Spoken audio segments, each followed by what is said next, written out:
श्रीमते रामानुजाय नमः। श्रीमते निगमान्तमहादेशिकाय नमः। श्रीस्तवः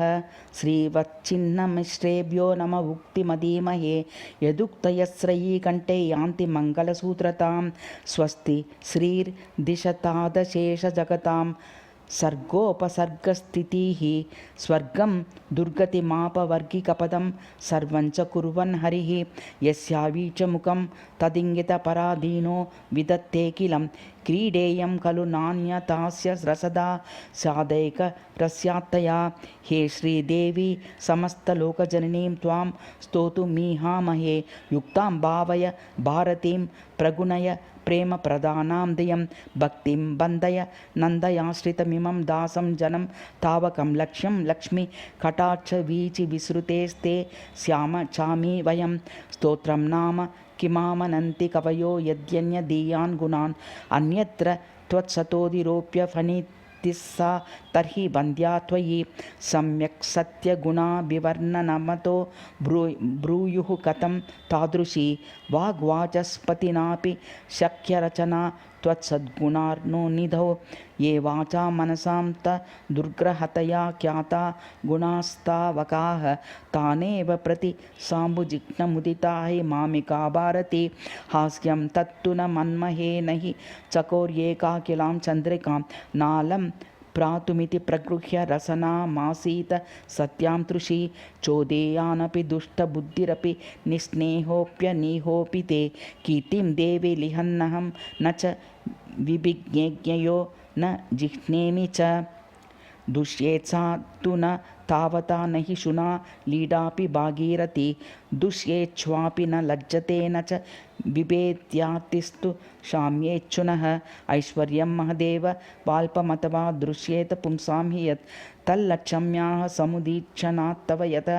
सार्वत्रिकं वर्तते तेनैतेन स विस्मयेमहि जगन्नाथोऽपि नारायणः धन्यं मन्यति ईक्षणात्तव यतः स्वात्मानमामेश्वरः ऐश्वर्यं यदशेषपुंसि यदिदं सौन्दर्यलावण्ययोः रूपं यच्च हि मङ्गलं किमपि यल्लोके सदित्युच्यते तत्सर्वं त्वदधीनमेव यततः श्रीरित्य भेदेन वा यद्वा श्रीमती कीदृशेन वचसा देवी प्रतामश्रुते देवी त्वन्महिमावर्धिनि हरिणा नापि त्वया ज्ञायते यद्यत्येवमतापि नैव युवयो सर्वज्ञता हीयते यन्नास्त्येव ततज्ञतामनुगुणां सर्वज्ञताया विदुः व्योमाम्बोजमिदन्तया किल विदन् भ्रान्तोऽयमुच्यते लोके वनस्पति बृहस्पति तारतम्यं यस्याः प्रसादपरिणाममुदाहरन्ति सा भारती भगवती यदीययासीतां देवदेव महिषीं श्रियमाश्रयामः यस्याः कटाक्ष मृदुवीक्षण दीक्षणेन सद्यः समुल्लसित पल्लवमुल्ललास विश्वं विपर्यय समुत्त विपर्ययं प्राक् तां देवदेव महिषीं श्रियमाश्रयामः यस्याः कटाक्षवीक्षाचनलक्षं लक्षिता महे सा स्युः श्रीरङ्गराजमहिषी सा मामपि वीक्षतां लक्ष्मीः अर्वाञ्चो यत्पदसरसिज द्वन्द्वमाश्रित्य पूर्वे मूर्ध्या यस्यान्वयमुपगता देशिका मुक्तिमापुः सोऽयं रामानुजमुनिरपि स्वीयमुक्तिं करस्तां यत्सम्बन्धादमनुत कथं वर्ण्यते कूरनाथः इति पञ्चस्तव्यां श्रीस्तवः समाप्तः। श्रीमते रामानुजाय नमः। श्रीमते निगमान्तमहादेशिकाय नमः। अतिमानुषस्तवः श्रीवत्सचिह्नमिष्टेभ्यो नम उक्तिमदीमहे उदुक्तयस्रयीकण्ठे यान्ति मङ्गलसूत्रताम् अतिमानुषशीलवृत्तवेषैः अतिवृत्तामरविक्रमप्रतापैः अतिलङ्घितसर्वलोकसाम्यं वर्ये वैष्णववैभवावतारं श्रेयः किरन्तु किरणाश्चरणारविन्द निष्यन्दमानमकरन्द रसोगदेश्याः तज्जाः श्रुतेर्मधुन उत्स इति प्रतीताः मङ्गल्यरङ्गनिलयस्य परस्य धाम्नः श्रीमत्पराङ्कुशमुनीन्द्रमनोनिवासात् तज्जानुरागरसमज्जनमज्जसाय अद्याप्यनारततदुत्थितरागयोगं श्रीरङ्गराजचरणाम्बुजमुन्नयामः वजाङ्कुश सुधाकलशातपत्र पङ्केरुहाङ्कपरिकर्मपरीतमन्तः आपादपङ्कजवशृङ्गलदीप्रमौलेः श्रीरङ्गिनश्चरणयोर्युगमाश्रयामः। श्रीरङ्गराजचरणो प्रणमो ययो कल्वेकस्त्रीविक्रमविदौ वसुधामशेषां व्यक्रंस्तसाचलकुलामपि विप्रकीर्ण स्थूलावलग्रसिकतामिव निर्नतोच्चं ज्ञानं बलं विपुलमीशनवीर्यशक्ति तेजांसि च त्रियुगभूयमुपागतानि पूर्णानि षट् च परिगृह्ण भवंश्चतुर्धा भक्तं जनं त्वमुन जग्रहितानुरागात् एकान्तमङ्गलगुणास्पदमस्तहेयं नित्यं पदं तव यतस्तत एव देव आम्नायते तदिह विश्वविरूपरूपं तेनैव नन्विदमशब्दमरूपमाहुः शब्दादिदिहेयमिह गोचर इन्द्रियाणां तत्प्रत्यनीकविभवत्स्वमतीन्द्रियोऽसि तेनैव तेन बत दर्शनमस्ति किञ्चित् वाचोदयश्च तव एव न गोचरोऽसि एवं स्थिते त्वदुपसंश्रयणाभ्युपायो मानेन केनचिदलप्स्यत नोपलब्धुं नो चेदमर्त्यमनुजादिषु योनिषु त्वाम् इच्छाविहारविधिना समवातरिष्यः शीलः कयेष तव हन्त दयैकसिन्धो क्षुद्रे पृथग्जनपदे जगदण्डमध्ये चोदीयसोऽपि जनस्य कृते कृती त्वम् अत्रावतीर्य ननु लोचनगोचरो भूः यं पातकात् सुमहतोऽप्यदुदारयस्त्वं त्वत्पादवारिपरिपूतशिराश्च योऽभूत् तं वन्दसे किल ततश्च वरं वृणीषे क्रीडाविधिर्बत विलक्षणलक्षणस्ते क्रीडाविदेह परिकरस्तव यातु माया सामोहिनी न कथमस्य न हन्त जन्तोः हैमर्त्यसिंहवपुषस्तव तेजसोंशो शम्भुर्भवन् हि शरभशलभो बभूव यस्यात्मतां त्रिपुरभङ्गविधावदास्त्वं त्वच्छक्तितेजितशरो विजयी च योऽभूत् दक्षक्रतो तु किल तेन विनिर्जितस्त्वं युक्तो विधेयविषयेषु हि कामचारः मुग्धशिशुः वटदले शयितोति तन्वा जगन्ति बिभृशे सविकासमेव येषीमिमां तु तव शक्तिमतर्कितव्याम् अव्याजतः प्रतयसे किमिहावतीर्णः ब्रह्मेशमद्यगण गणनार्कपङ्क्तौ इन्द्राणुजत्वमदिते स्तनयत्वयोगात् ईक्ष्वाकुवंश यदुवंशजनिश्च हन्त श्लाघ्यान् यमून्यनुपमस्य परस्य धाम्नः त्वन्निर्मिता जठरगा च तव त्रिलोकी किं पिक्षणादयमृते भवता दुरापा मध्ये कदा तु न विचक्रमिषे जगच्चेत् त्वद्विक्रमैः कथमिव श्रुतिरञ्चिता स्यात् एतत् कथं कथय यन्मतितस्त्वयासौ हित्वा स्वभावनियमं प्रतितं त्रिलोक्याम् अश्वासरो विषसुधा विदु पारिजातः लक्ष्म्यात्मना परिणतो जलधिर्बभूव पृच्छामि किञ्चन यदा किल राघवत्वे मायामृगस्य वशगो मनुजत्वमौज्ञात् सीतावियोगविवशो न च तदग्निजतज्ञः प्रादास्तदा परगतिं हि कथं कगाय अक्षुण्णयोगपथमग्रह्यतं जटायुं तिर्यञ्चमेव पथमोक्षपथे नियोक्तुं शक्नोषि वेत्सि च यदा स तदा कथं त्वं देवीमवाप्तुमनलं व्यतितो विचिन्वन् सालान् हि सप्तसगिरीन् सरसातलान्यान् एकेषु मन्दजवतो निरपत्रयस्त्वं तेष्वेकविद्य विव्यथन किन्न कपि प्रणुन्नं शाकामृगं मृगसे स्म कथं सहायं दासः सखा समभवत् तव यः कपीन्द्रः त्वद्विद्विषं कपिममर्षवशात् जिगांसुः त्वत्स्नेहविक्लवदियं तमिमं कपीन्द्रं विस्रम्भयन् सपदि सालगिरीन् अविद्यः यद्वा मृगं मृगयापदेशात् चन्नो जगन्तनतु शत्रुवदाभिमुख्यात् यद्युक्तमेव तव राघववंशजस्य तिर्यच्चु नैव हि विपक्षतयोपचारः मानुष्यकाचरितमाचरितुं प्रवृत्तो देवातिगं चरितमङ्गकिमङ्गकार्षीः यत्सागरे बत बबन्दितनाथ सेतुं शैलैः प्लवङ्गमसङ्गितसम्पृणन्नैः यो विक्रमेण मनुजत्वविभूषणेन देवं वरं वरुणराजमज यज्येष्ठाः कृत्वोपदां दशरथं विदरुद्रमुखैः देवैः स्तुतश्च सकिलेन्द्रजिताजितोऽसि अब्धिं न तेरितजिगेतन राक्षसेन्द्रं नैवास्य जज्ञित यदा च बलाबलं त्वं निःसंशयः सपदि तस्य पदेभ्याशिञ्चः तस्यानुजं कथमिदं हि विभीषणं च त्वं दक्षिणस्य निवसन्नु ददेस्ततेऽपि दूरान्तरोत्तरपयोधि महान्तरीपे दैत्यान् निजैकशर पारनयन् किमेतां लङ्कां स्थितोऽत्र कुरुषेण किल स्म भस्म यत्तादृशाग समरीं रघुवीरवीच विश्राम्यतामिति मुमोचितमुग्धमाजौ कोऽयं गुणः कतरकोटिगतः कियान् वा कस्य स्तुते पदमहो बत कस्य भूमिः एतेन वै सुविदितो भवदिन्द्रशत्रोः मायास्रबन्धननिबन्धनजो विमोहः यं लक्ष्मणस्तव धनुजो रिपुशक्तिमुग्धः शत्रोर्गुरुर्हनुमतस्तु लघुत्वमाप हा हन्त हन्त भवतश्चरणारविन्दः द्वन्द्वं कदानु विषयी भविता ममाच्नोः योऽहं विनिर्गलदन्धकारैः वृक्षैस्तृणैश्च सुलभं समयं व्यतीतः वंशं रघोरनुजिगृच्छिरिवाहवतीर्णः दिव्यैर्भवर्षित तथात्र भवद्गुणैः त्वत्सन्निधिप्रभव शैत्यजुषो यथा हि वृक्षाशतान्तिमभजन्त भवद्वियोगे ये धर्ममाचरितुमभ्यसितुं च योगं बोद्धं च किञ्चन च जावत्त्वधिकारभाजः तेऽपि त्वदाचरितभूतलबन्धगन्धात् बन्धातिगाः परगतिं गमिताश्रुनाद्याः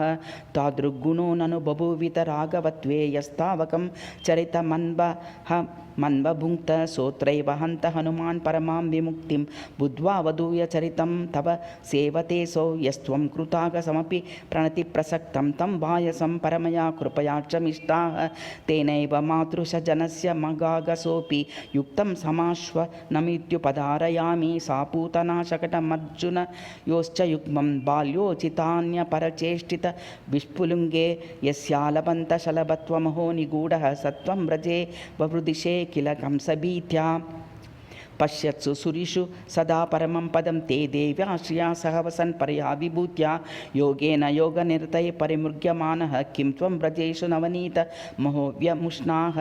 यं दुर्ग्रहं सुमनसो मनसापि नित्यं बन्धच्छिदं परममीश मुदाहरन्ति दाम्ना निबद्धयति शुश्रुमतं भवन्तं नालं बभूवितपत श्लतनाथसस्य येषं हि शैशवमपि व्यतिवेलकेलं यत्पूतना शकटमर्जुनयोश्च युग्मं बाल्योचितान्यपरसाचि विचेष्टितानि हन्तालवन्त शलभाय तमोजस्ते सत्येव गव्यनिवहे निजदाम्नि भूम्ना पर्यन्त सद्मसु किमत्त मचूचुरस्त्वं मुष्णाञ्च किं यजघटो घटशेषमग्रे गोपीजनस्य परिहासपदं किमासीः यन्नामनाथ नवनीत मचूचुरस्त्वं तच्चादनाय यदि ते मतिराविरासीत् किं मुग्धदिग्धममुना करपल्लवं ते गात्रे प्रमुज्य निरगा किल निर्विशङ्कः त्वामन्यगोपगृहगव्यमुषं यशोदा गुर्वी त्वदीयमवमानममृष्यमान प्रेम्णा तदाम परिणामजुषा भवन्द तादृक् न ते चरितमार्यजना सहन्ते मात्रा यदि त्वमसि दामनि सन्निबद्धः त्वच्चा विना मुदित चाचुष निर्जराणां पत्नासि हन्त हृदयं भगवन् कृतस्तत्सर्वो हि वश्यविषये विवृणोति वीर्यं कान्तालकान्तममलं कमलायताक्षम् उद्भ्रूविलाससमुदास्मितमुन्नसं च वक्त्रं वहन् परमगोपगृहेषु किं त्वं गोपी मनांसि नवनीतमुताभ्यमोषीः सर्वं गुणाय गुणिनामिति सत्यमेतत् यत्कल्विहेतरजने मलिनत्वहेतुः यद् गोपवेशविनिवेशन मुत्तमं ते गोपालनं च गणयन्ति गुणं गुणेषु गोपालपोतकतया निभृतं दरिद्रीम् आवस्तु कामैव सन्नपि बाल्यलौल्यात् ऐन्द्रं निहत्य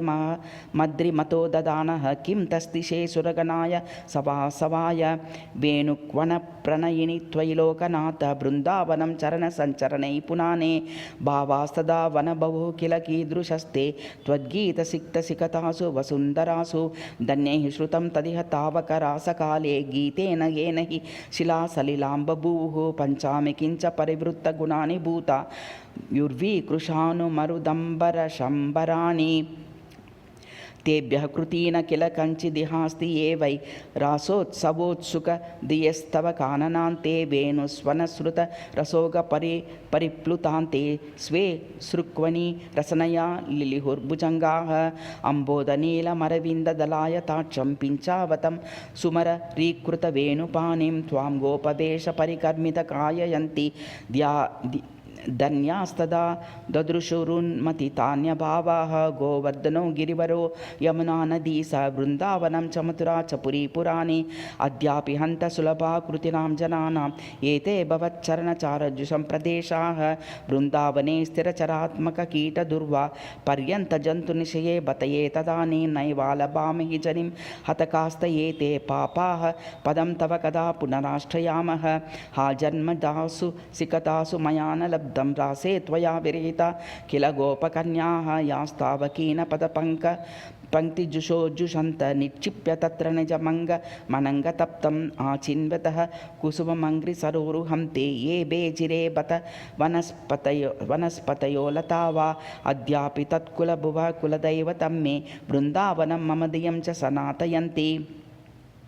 यत्त्वत्प्रियं तदिह पुण्यमुपन्यमन्यत् नान्यात् ततोर्भवति लक्षणमत्र जातु दूतारीतं तव हि यत् किल रासगोष्ठ्यां तत्कीर्तनं परमपावनमामनन्ति याकं समुख्य नृपणी निर्बहनोत्ता सा निर्जिता त्रिजगतस्तव नैव कीर्तिः गोपालनादि यदिदं भवदीयकर्मे त्यद्रीकरोति विदुषां हृदयं तदेतत् गोपालवेशपरिकर्म परावरेशं यन्नामदामपर्णं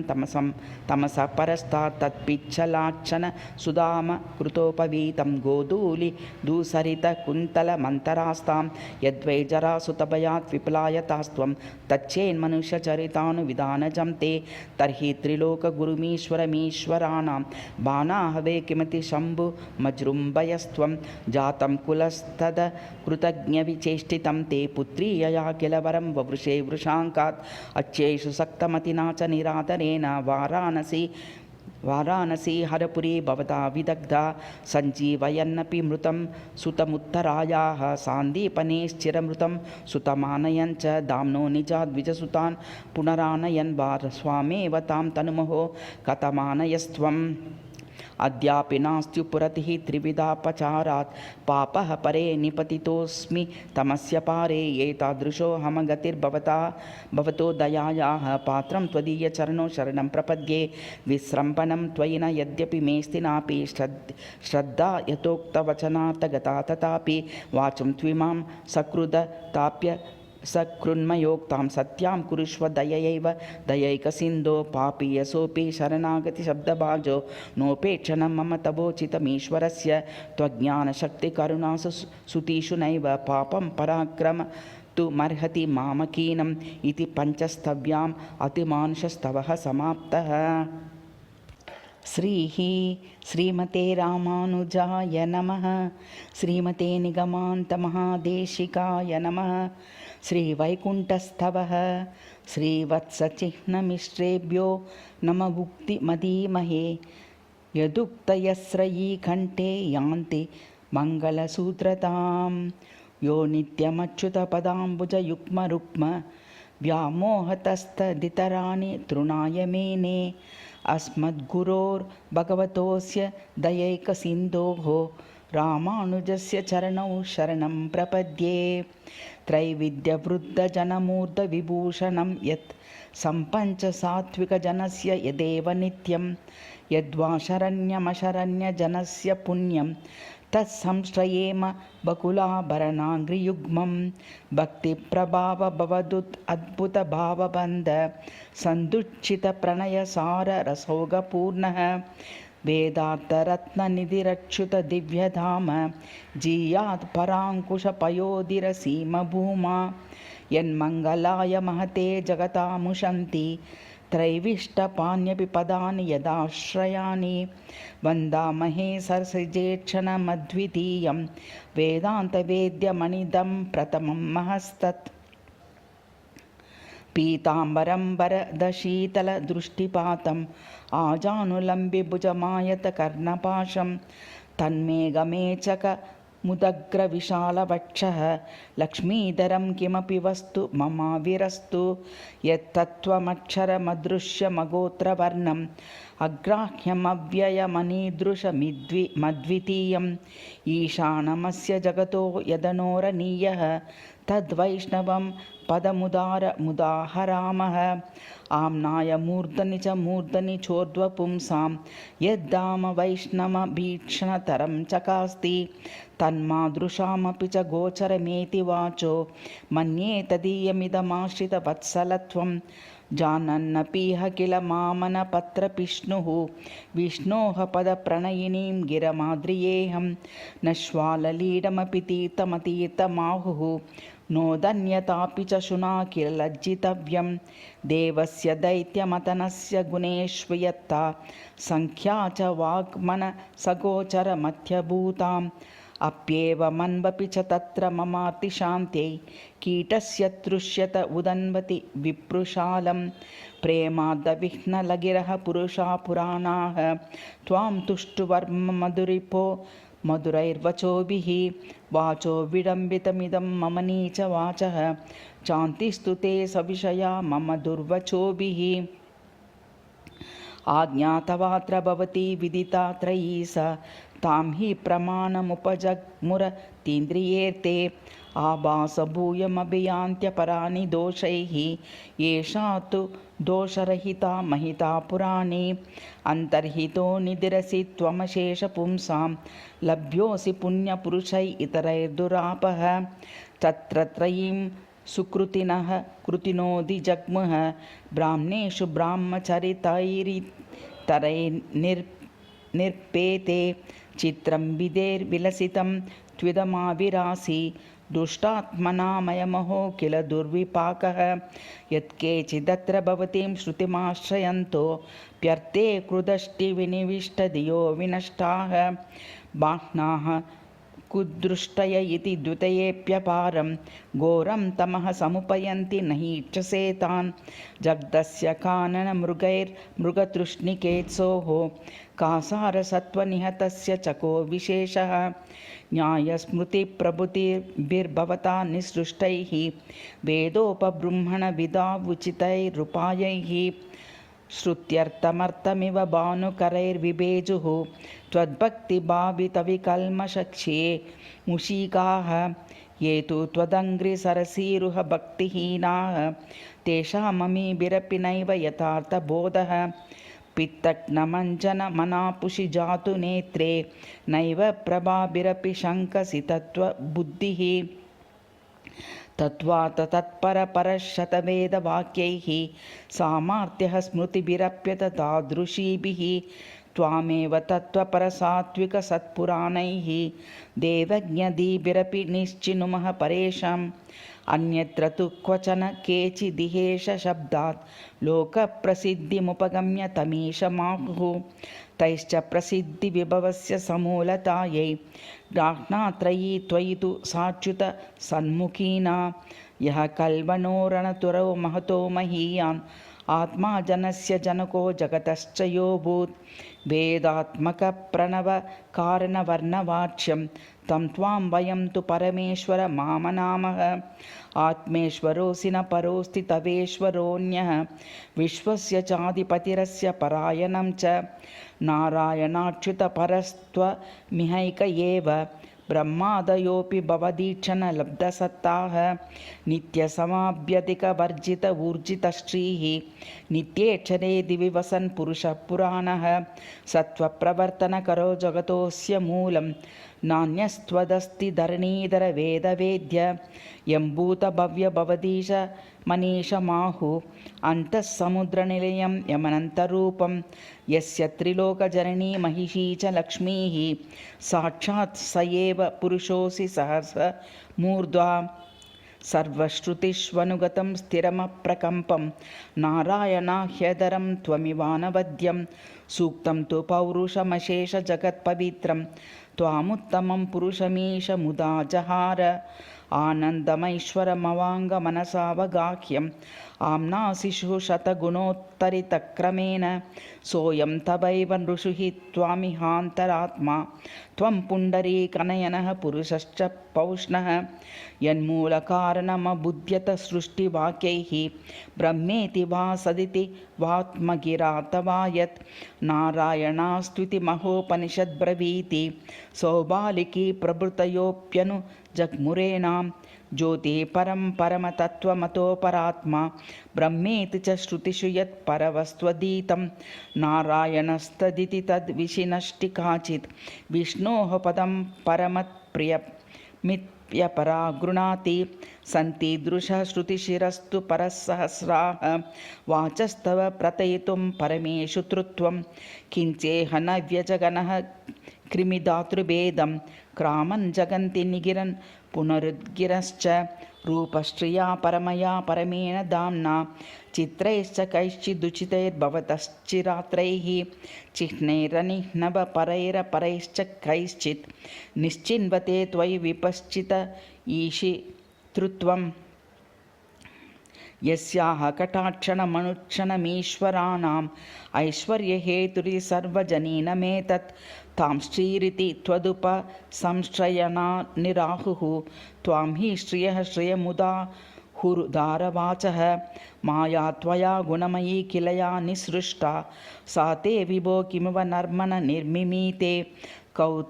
कौतस्कुताः स्थिरकुतर्कवशेन केचित् सत्यां श्रुतौ च बधिरास्त्वयि त्वन्महिन्मा यः स्थावरकृमिपतङ्गमतङ्गजाति वन्येषु जन्तुषु सदैव विजायमानः त्वं नित्यनिर्मलनिरञ्जननिर्विकार कल्याणसद्गुणनिधे स इतीरितस्तैः त्वदृष्टिजुष्टमिदमाविरभूतशेषं नो चेत् कटाक्षैसि नैव भवेत् प्रवृत्तिः स्थातुं च वाञ्छति जगत्तव दृष्टिपातं तेन श्रुतो जगदिशेहि जगत्त्वमेव एवं भगो इह भवत्परतन्त्र एव शब्दोऽपि रूपवदमुष्य चराचरस्य ऐश्वर्यमीदृशमिदं श्रुतिपूषितं ते पापीयसामयमहो त्वयि मोहहेतुः ये त्वत्कटाक्षलवलक्ष्यमिव क्षणं तैः ऐश्वर्यमीदृशमलभ्यमलभ्यपुंभिः यत्केऽपि सञ्जगरिरे परमेशि तृत्वं तेषामपि श्रुतिषु तन्महिम प्रसङ्गात् नित्येषु वस्तुषु भवन्निरपेक्षमेव तत्तस्वरूपमिति केचिदिह भ्रमन्तः ऐश्वर्यमत्र तव सावधि सङ्गिरन्ते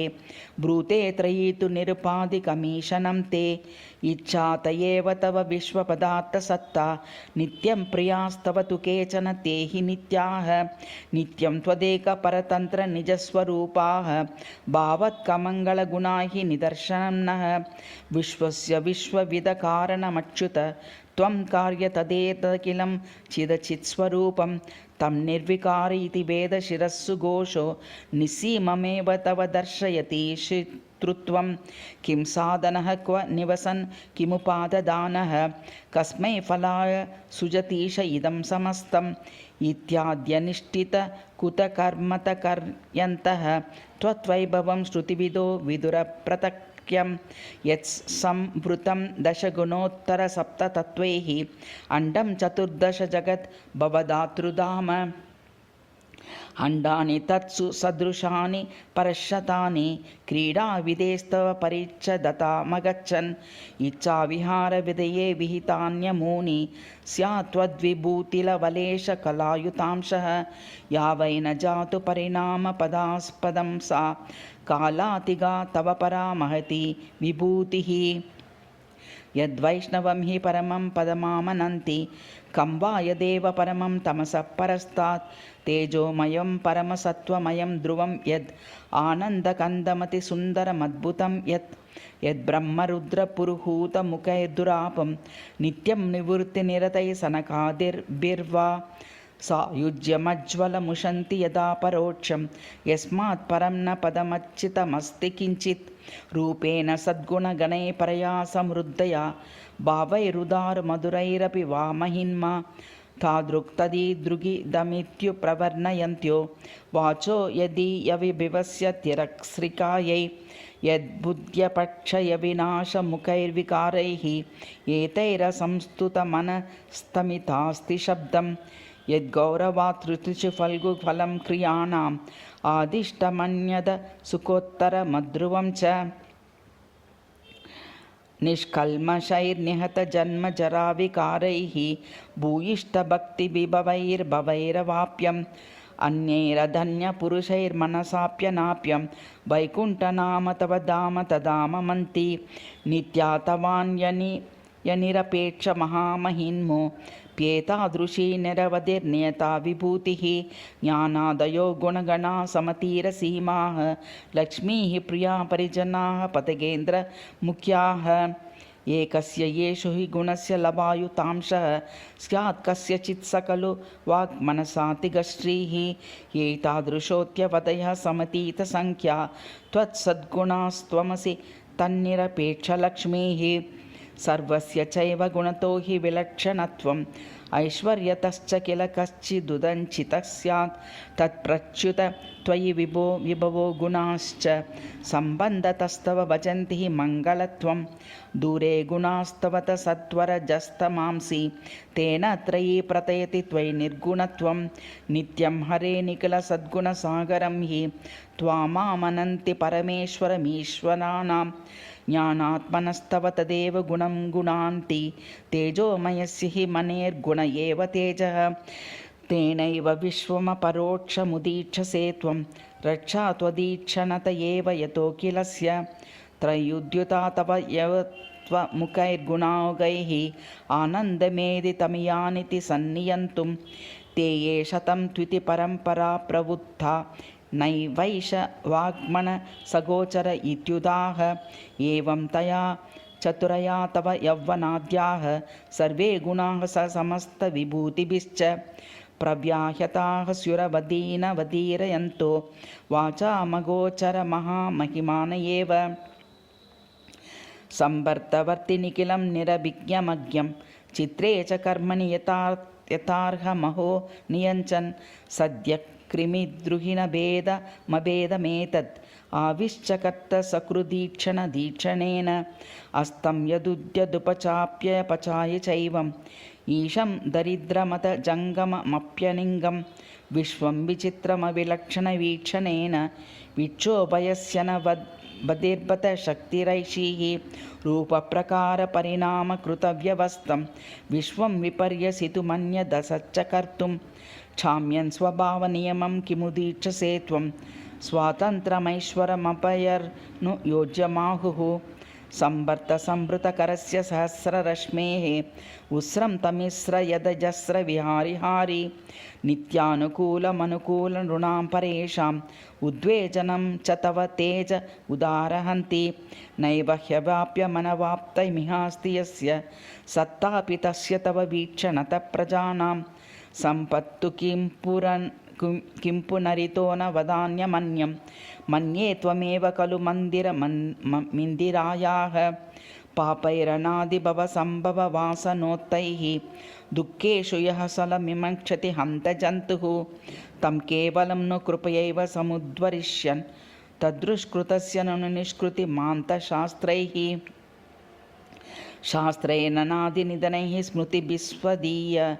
दिव्यावतारचरिते शुभया च दुष्टया निःश्रेषं यदुपकल्पयसि प्रजानां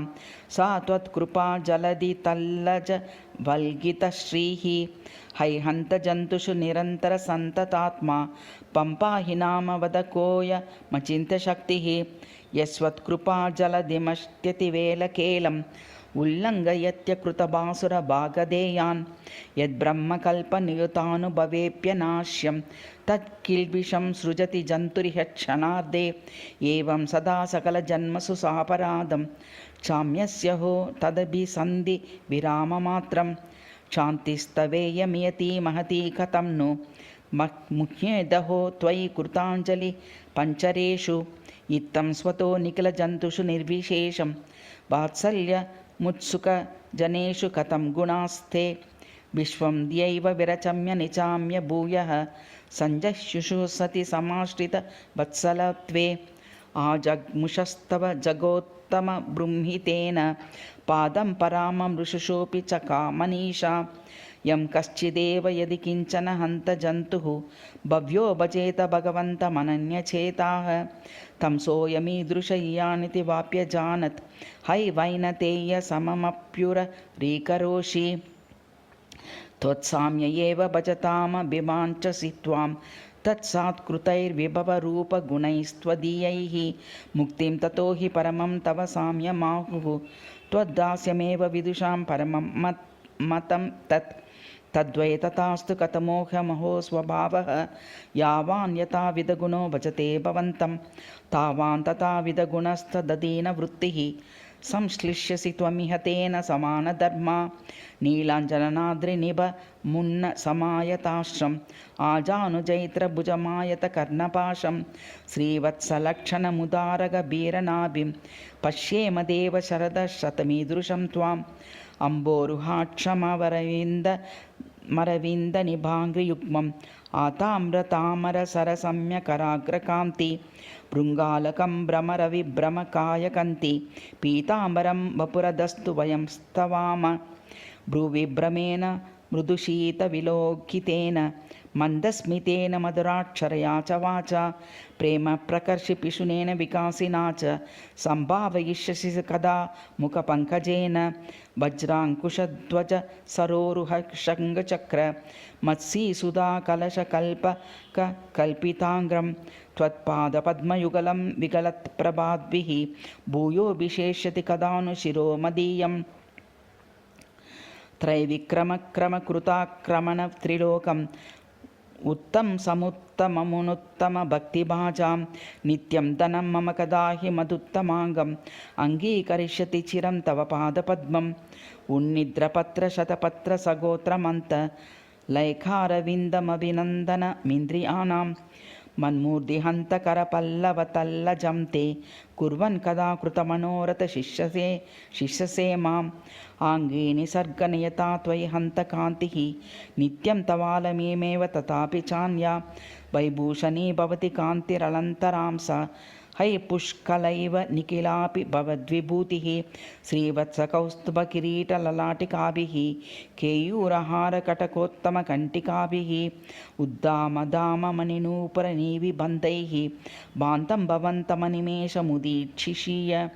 ऐन्दीवरे क्वचिदपि क्वचनारविन्दी चान्द्रातपि क्वचन च क्वचनातहैमी कान्तिस्तवोडपरभागपरस्परश्रीः पार्येत पारणयितुं किमु चक्षुषोर्मे त्वां सेवितं जलज चक्रगदासि साङ्गैः तार्क्ष्येन सैन्यपतिनानुचरैस्ततान्यैः देव्याश्रिया सह वसन्तमनन्तभोगे भुञ्जीय साञ्जलिरसङ्गकुचिताश्रिपक्ष्मा कैङ्कर्यनित्यनिरतैर्भवदेकभोगैः नित्यैरनुक्षणनवीनरसार्धभावैः नित्याभिवाञ्छितपरस्परनीचभावैः मध्यैवतैः परिजनैस्तव सङ्गनीयः यत्किञ्चिदुज्ज्वलमिदं यदुपाङ्ख्ययाहुः सौन्दर्यमुद्विरिति यन्महि मांशलेशः नाम्नैव यां श्रियमुशन्ति यदीयदाम त्वामामनन्ति यतमानसिद्धिः या वै त्वया युधदिमन्तनयन्त्रलभ्या यान्तर्हितेति जगदुन्मतनोद्यतोभूः या चा प्रतिक्षणमपूर्वरसानुबन्धैः भावैर्भवन्तमभिनन्दयते सदैव रूपश्रिया गुणगणैर्विभवेन दाम्ना भावैरुदारमधुरैश्चतुरैश्चरित्रैः नित्यं तवैव सदृशीं श्रियमीश्वरीं तां त्वां चाञ्चितः परिचरेयमुदीर्णभावः या बिभ्रति स्थिरचरात्मकमेव विश्वम्भरा परमया क्षमया क्षमा च तां मातरं च पितरं च भवन्तमस्य युच्छन्तु रात्रये इमा वरिवस्यतो मे भावैरुदारमधुरैर्विविधैर्विलासैः भ्रुविभ्रमस्मितकटाक्षनिरीक्षणैश्च या त्वन्मयी त्वमपि यन्मय एव सा मां नीलानितान्तमुररीकुरु तामुदारा भावैरनुक्षणमपूर्वरसानुविद्धैः अन्त्यद्भुतैरभिनवैरभिनन्ददेवीः भृत्यान्यतोचितपरीक्षदिनो यथार्थं संभावयन्तमभितो भगवन् भवेयं हा हन्त हन्त हतकोऽस्मि कलोऽस्मि दिक्मां मुह्यन्नहो अहमिदं किमु वाचा त्वामङ्गमङ्गलगुणास्पदमस्तहेयम् आहा स्मर्तुमेव कथमर्हति मातृगृहगम्हः अंह प्रसह्य विनिगृह्य विशोध्य बुद्धिं व्यापूय विश्वमशिवं जनुषानुबद्धम् आदाय सद्गुणगणानपि नाहमर्ह त्वत्पादयोर्यतः भद्रचिराग्निमग्रह जाने तवा किमहमङ्ग यदेव सङ्गात् अङ्गीकरोषि न हि मङ्गलमन्यदस्मात् तेन त्वमेन मुररीकुरुषे जनं चेत् नैवामुतो भवति युक्ततमो हि कश्चित् यन्नाभवाममवदीयकटाक्षलक्ष्यं संसारगर्तपरिवर्तमतो गमाम् आगासीये खलु सहस्रमजस्रमेव जन्मस्तवन्महि कथं न इमेनु कम्प्याः सत्कर्म नैव किल किञ्चन साञ्चिनोमि विद्यावद्यरहिता च न विद्यते मे किञ्च त्वदञ्चितपदाम्बुजभक्तिहीनः पात्रं भवामि भगवन् भवतो दयायाः किं भूयसा प्रलपितेन यदेव किञ्चित् पापाख्यमल्पमरुवा तदशेषमेषः जानन्न वा शतसहस्रपराधकृतो योगाशमेन मगतिं कृपया क्षमस्व देवत्वदीयचरणप्रणयप्रवीण रामानुजाचार्यभिषीकृतमप्यहो मां भूय प्रदर्शयति वैषयिको विमोहो मत्कर्मणः कतरदत्र समानसारं गर्भेषु निर्भरनिपङ्ग न खिन्न देह चोदीयसूतिमहतोऽप्यखिलस्य जन्तो जन्मान्तरान्युनिविचिन्त्य परसहस्रा यत्राहमप्रतिविधिर्नहितश्चरामि भूयश्च जन्मसमयेषु सुदुर्वचानि दुःखानि दुःखमतिरिच्य किमप्यजानन् मूढोऽनुभूय पुनरेव तु बालभावात् दुःखोत्तरं निजचरित्रममुत्र सेवे भूयांसि भूय उपयन् विविधानि दुःखा न्यन्यञ्च दुःखमनुभूय सुखभ्रमेण दुःखानुबन्धमपि दुःखविमिश्रमल्पं क्षुद्रं जुगुत्सितसुखं सुखमित्युपासे लोलब्धिरन्द्रियैरपतेषु नीतः दुष्प्रापदुर्भगमनोरथमथ्यमानः विद्याधनाभिजनजन्ममदेन कामः क्रोधादिभिञ्च हतदीर्णशमं प्रयामि लभ्येषु दुर्लभतरेष्वपि वाञ्छितेषु जाता सहस्रगुणतः प्रतिलम्बनेमि विघ्नैर्हतेष्वपि च तेषु समूलघातं वर्धिष्णुरेव न तु शाम्यति हन्ततृष्णा त्वत्कीर्तनस्तुतितनमस्कृतिवेदनेषु श्रद्धा न भक्तिरपि शक्तिरतो न चेच्छा नैवानुतापमतिरेष्वकृतेषु किं नु भूयान्नहो परिकरः प्रतिकूलपक्षे एतेन वै सुविदितं बत मामकीनं दौरम्यमप्रतिविधेयमपारमीशः सम्मोचतोऽप्यपदमास्मि यतस्त्वदीयः निस्सीमभूमकरुणामृतवीचिव्यायोः ऐश्वर्यवीरकरुणागरिमश्च माद्याः स्वामिन्न कारणसुहत्वमतो विशेषात् सर्वे गुणा सविषयास्तव मामपार घोरागपूर्णमगतिं निहतिं समेत्य त्वत्पादसंश्रयणहेतुषु साधिकारान् उद्यच्छतश्चरितकुत्सविद्धीं शतांस्तान् त्वां रक्षसीति महिमानतवालमेष मां चेदनीदृशमनन्यगतिं न रक्षेः या कर्मणामधिकृतिर्य इहोद्यमस्ते ऐष्वप्येष्टुनिष्ठितिरशेषमिदं हि पुंसां त्वामन्तरेण च कथञ्चन शक्यमाप्नुम् एवं च तेषु मयि चास्ति न ते विशेषः निर्बन्ध एष यदि ते यदशेषवैद्य संसेविनो वरदरक्षसि नेतरास्त्वं तर्हि त्वमेव मयि शक्त्यधिकारवाञ्छाः प्रत्यूह शान्तिमितरश्च विदेहि विश्वां व्यक्तीकुर्वन्निगमशिरसामर्थमन्तर्निगूढं श्रीवैकुण्ठवस्थमकृतयः श्रेयसे सञ्जनानां कुरादिशं गुरुतरदया दुग्धसिन्धुं तमीडे श्रीवत्साङ्कं श्रुतिमत गुरुच्छात्रशीलैकधाम इति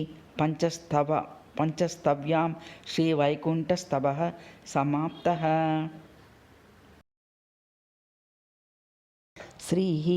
श्रीमते रामानुजाय नमः। श्रीमते निगमान्तमहादेशिकाय नमः। सुन्दरबाहुस्तवः श्रीवत्सचिह्नमिष्टेभ्यो नमः भुक्तिमदीमहे यदुक्तयस्रयी कण्ठे यान्ति मङ्गलसूत्रतां श्रीमन्तौ हरिचरणौ समाश्रितोऽहं श्रीरामावरजमुनीन्द्रलब्धबोधः निर्भीकस्तत इह सुन्दरोरुबाहुं स्तोषे तच्चरणविलोकनाभिलाषी सुन्दरायतभुजं भजामहे वृक्षषण्डमयमद्रिमाश्रितं यत्र सुप्रतितनु पुरापगा तीर्थमर्तितफलप्रदं विदुः क्वचित् त्वरितगामिनी क्वचन मन्दालसा क्वचित् स्खलितविह्नला क्वचन फेनिलासारवा पतन्त्यपि किल क्वचित् व्रजति नूपुराह्ना नदी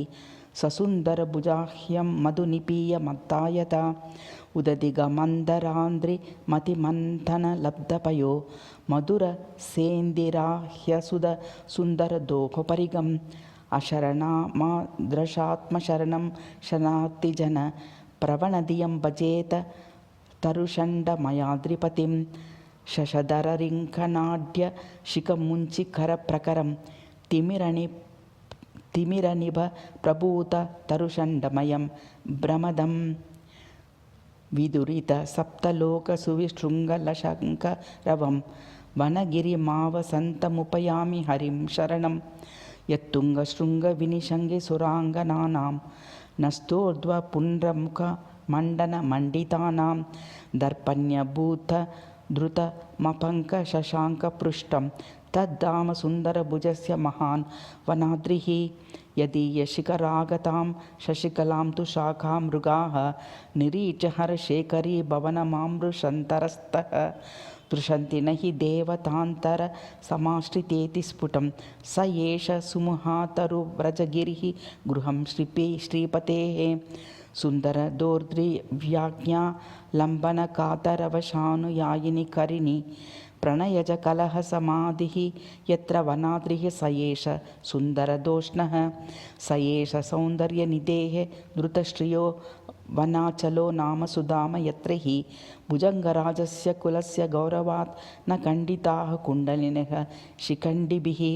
वृषगिरिरयमच्युतस्य यस्मिन् स्वमतमलङ्घयितुं परस्परेभ्यः खगपतिचरणौ खगाः शपन्ते भुजगपतेर्भुजगाश्च सर्व एव हरिकुलमखिलं हनुमदङ्घ्रिं स्वकुलपजाम्बवतस्तथैव बल्लाः निजकुल पज जटायुषश्च गूर्ध्नाः स्वकुलपतेश्च गजेन्द्रनाम्नः वकुलधर सरस्वती विषक्त स्वररसभावयुतासु किन्नरीषु द्रवति दृशदपि प्रसक्तगानास्विह वनशैलतटीषु सुन्दरस्य भृगीं गायति हंसतालनिभृतं तत् पृश्नति कोकिला प्युत्या यत्यत वल्लितल्लज मुखादास्रं मधुस्यन्दते निस्पन्दस्मितताः कुरङ्गततयः शीतां शिलासैकतं सायाह्ने किल यत्र सुन्दरभुजस्तस्मिन् वनक्ष्मादरे पीताम्बरं वरदशीतलदृष्टिपातम् आजानुलम्बिभुजमायतकर्णपाशं श्रीमन्महावनगिरीन्द्रनिवासदीक्षं लक्ष्मीधरं किमपि वस्तु ममाविरस्तु जनिजीवनाप्ययविमुक्तयो यतो जगतामिति श्रुतिशिरस्सु गीयते तदिदं समस्तदुरितैकभेषजं वनशैलसम्भवमहं भजेमः सद्ब्रह्मात्मपदैस्र ईशिरसि यो नारनायोक्त्या तथा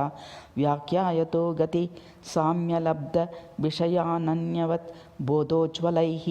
निस्तुल्यादिकमद्वितीयममृतं तं पुण्डरीकेक्षणं प्रारूढश्रियमाश्रये वनगिरेः कुञ्चोदितं सुन्दरं पतिं विश्वस्यात्मेश्वरमिति परं ब्रह्मपुरुषः परं ज्योतिस्तत्त्वं परमपि च नारायण इति श्रुतिर्ब्रह्मेशादींस्तदुदितविभूतिंस्तु गुणति यमाहारूढश्री स वनगिरिधामा विजयते पृथिव्यादात्मान्तं नियमयति यस्तन्विकरं ददन्तर्यामी तद्वपुरविदितस्तेन भगवान् स एष स्वैश्वर्यं न विजहदशेषं वनगिरिं समध्यासीनो नो विशतु हृदयं सुन्दरभुजः प्रत्यगात्मनि कदाप्यसम्भवत् भूमभूमिमभिव्यक्तिं यं श्रुतिः तं वनाद्रिनिलयं सुसुन्दरं सुन्दरायतभुजं भजामहे वन्देय सुन्दरभुजं भुजगेन्द्रभोग सक्तं महावनगिरिप्रणयप्रवीणं यं तं विदुदुर्हरमष्टगुणोपजुष्टम् आकाशमौपनिषदीषु सरस्वतीषु यत्स्वायत्तस्वरूपस्थितिकृतिकणिजेच्छानियाम्यस्वशेषा नन्ताशेषप्रपञ्चस्तत इह चिदिवाचिद्व पूर्वाचिशब्दैः विश्वैः शब्दैः प्रवाच्यो हतवृजिनतया नित्यमेवानवद्यः तं वन्दे सुन्दराख्यं वनगिरिनिलयं पुण्डरीकायताक्षं गुणजं गुणिनो हि मङ्गलत्वं प्रमितं प्रत्युत यत्स्वरूपमेत्य तमनन्तसुखावबोधरूपं विमलं सुन्दरबाहुमाश्रयामः अतिपतितावधि स्वमहिमानुभवप्रभवत् सुखकृतिनिस्तरङ्गजलदीयति नित्यदशं प्रतिभटमेव हेयनिकरस्य सदा प्रतिमं हरिमिह सुन्दराख्यमुपयामि वनाद्रितटे सदा षड्गुण्याख्यैः पृथुलबलविज्ञानशकन प्राभावीर्यैश्वर्यवधिविदुरैरेदितदशं द्रुमस्तोमक्ष्माभृत्परिसरमहोद्यानमुदितं प्रपद्येद्यारूढश्रियमिमहं सुन्दरभुजं सौशील्याश्रितवत्सलत्वमृदुता सौहार्दसाम्यार्जवैः धैर्यस्थैर्यसुवीर्यशौर्यकृतितागाभीर्यचातुर्यकैः सौन्दर्यान्वितसौकुमार्या समतालावण्यमुख्यै गुणैः देवः श्रीतरुषण्डशैलनिलये नित्यं स्थितः सुन्दरः येष्वेकस्य गुणस्य विपुड्रपि वै लोकोत्तरं स्वाश्रयं कुर्यात् तादृशवैरगणितैर्निस्सीमा भूमान्वितैः नित्ये दिव्यगुणैस्ततोदिकशुभत्वैकास्पदात्मष्ट्रैः इदं सुन्दरबाहुमस्मि शरणं यातो वनाद्रीश्वरं सदा समस्तं जगदीचते हि यः प्रत्यक्षदुष्टया युगप्रबुद्ध्वा स्वतः स ईदृशज्ञाननिधिस्ततु नः सिंहाद्रिकुञ्जेषु चकास्ति सुन्दरः ऐश्वर्यतेजोबलवीर्यशक्तयः कीदृग्विधाः सुन्दरबाहुसंश्रयाः योऽसौ जगज्जन्मलयस्थितिक्रियाः सङ्कल्पतोल्पपाटुपकल्प यत्यजः यत्कल्पायुतभोगतोऽपि कृशतां यायान्न तावात्फलं येष्वेकस्य तथाविधैः सततजैरंहोभिरुत्सीमभिः अस्तादाविह संसृतावुपचितैश्चन्नं सुषुन्नं जनं सन्नत्या चमते क्षणात् वनगिरिप्रस्थप्रियः सुन्दरः यज्जातीयो यादृशो यत्स्वभावो पादच्छायां संश्रितो योऽपि कोऽपि तज्जातीयस्तादृशस्तस्वभावः श्लिष्यत्येनं सुन्दरो वत्सलात्वात् निहीनो जात्वा वा वृषमकुशलैर्वा स्वचरितैः पुमान् वै यः कश्चित् बहुतृणमपि स्यादगुणतः श्रयन्तं तं पश्येत् भुजगपतिना तुल्यमपि यो वनाद्रिप्रस्थस्थः स मम शरणं सुन्दरभुजः एकैकमङ्गलगुणानुभवाभिनन्दम् ईदृक् त्वियानिति च सुन्दरदोष्णिकृष्णे ते ये शतं त्विति नियन्तु मनाः श्रुतिर्वै नैवैष वाग्मनसगोचर इत्युदाह अब्जपादमरविन्दलोचनं पद्मपाणितलमञ्जनप्रभं सुन्दरोरुभुजमिन्दिरापतिं वन्दिशीयवरदं वनाद्रिगं कनकमरकताञ्जनद्रवाणां मतनसंवृत्तितसारमेलनोत्तं जयति किमपि रूपमस्य तेजो वनगिरिनन्दनसुन्दरोरुबाहोः किं नो स्वयं स्वात्मविभूषणं भवन् असावालङ्कार इतीरितो जनैः बुद्धिर्ष्णुबालद्रुमषण्डमण्डितं वनाचलं वा परितः प्रसादयन् सुखस्पशैर्नित्यै कुसुमसुखमाराङ्गसुखदैः सुसौगन्धैर्दिव्याभरणगणादिव्यादुगणैः अलङ्कार्यै सर्वैर्निगदितमलङ्कार इति यः समाख्यानं दत्ते स वनगिरिनाथोऽस्तु शरणं मकुटमकुटमालोत्तं सचूडाललाम स्वकतिलकमालकुण्डलैः सोर्ध्वपुण्ड्रैः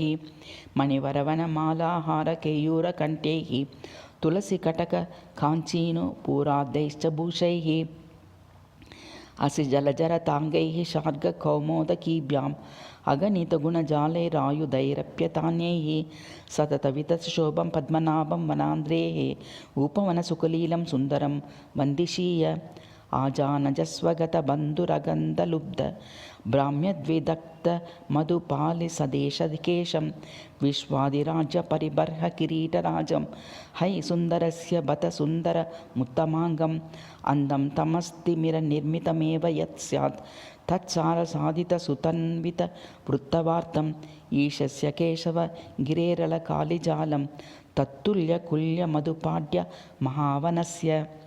జుష్టాష్టమేకజ్వలదిందుసన్నిపం ఋతోర్ధ్వపుండ్రः విలసద్విషేకశేషకం భూమ్నాలలాటం విప్లం విరాజతే వనాద్రినాథస్య సముచితశ్రియः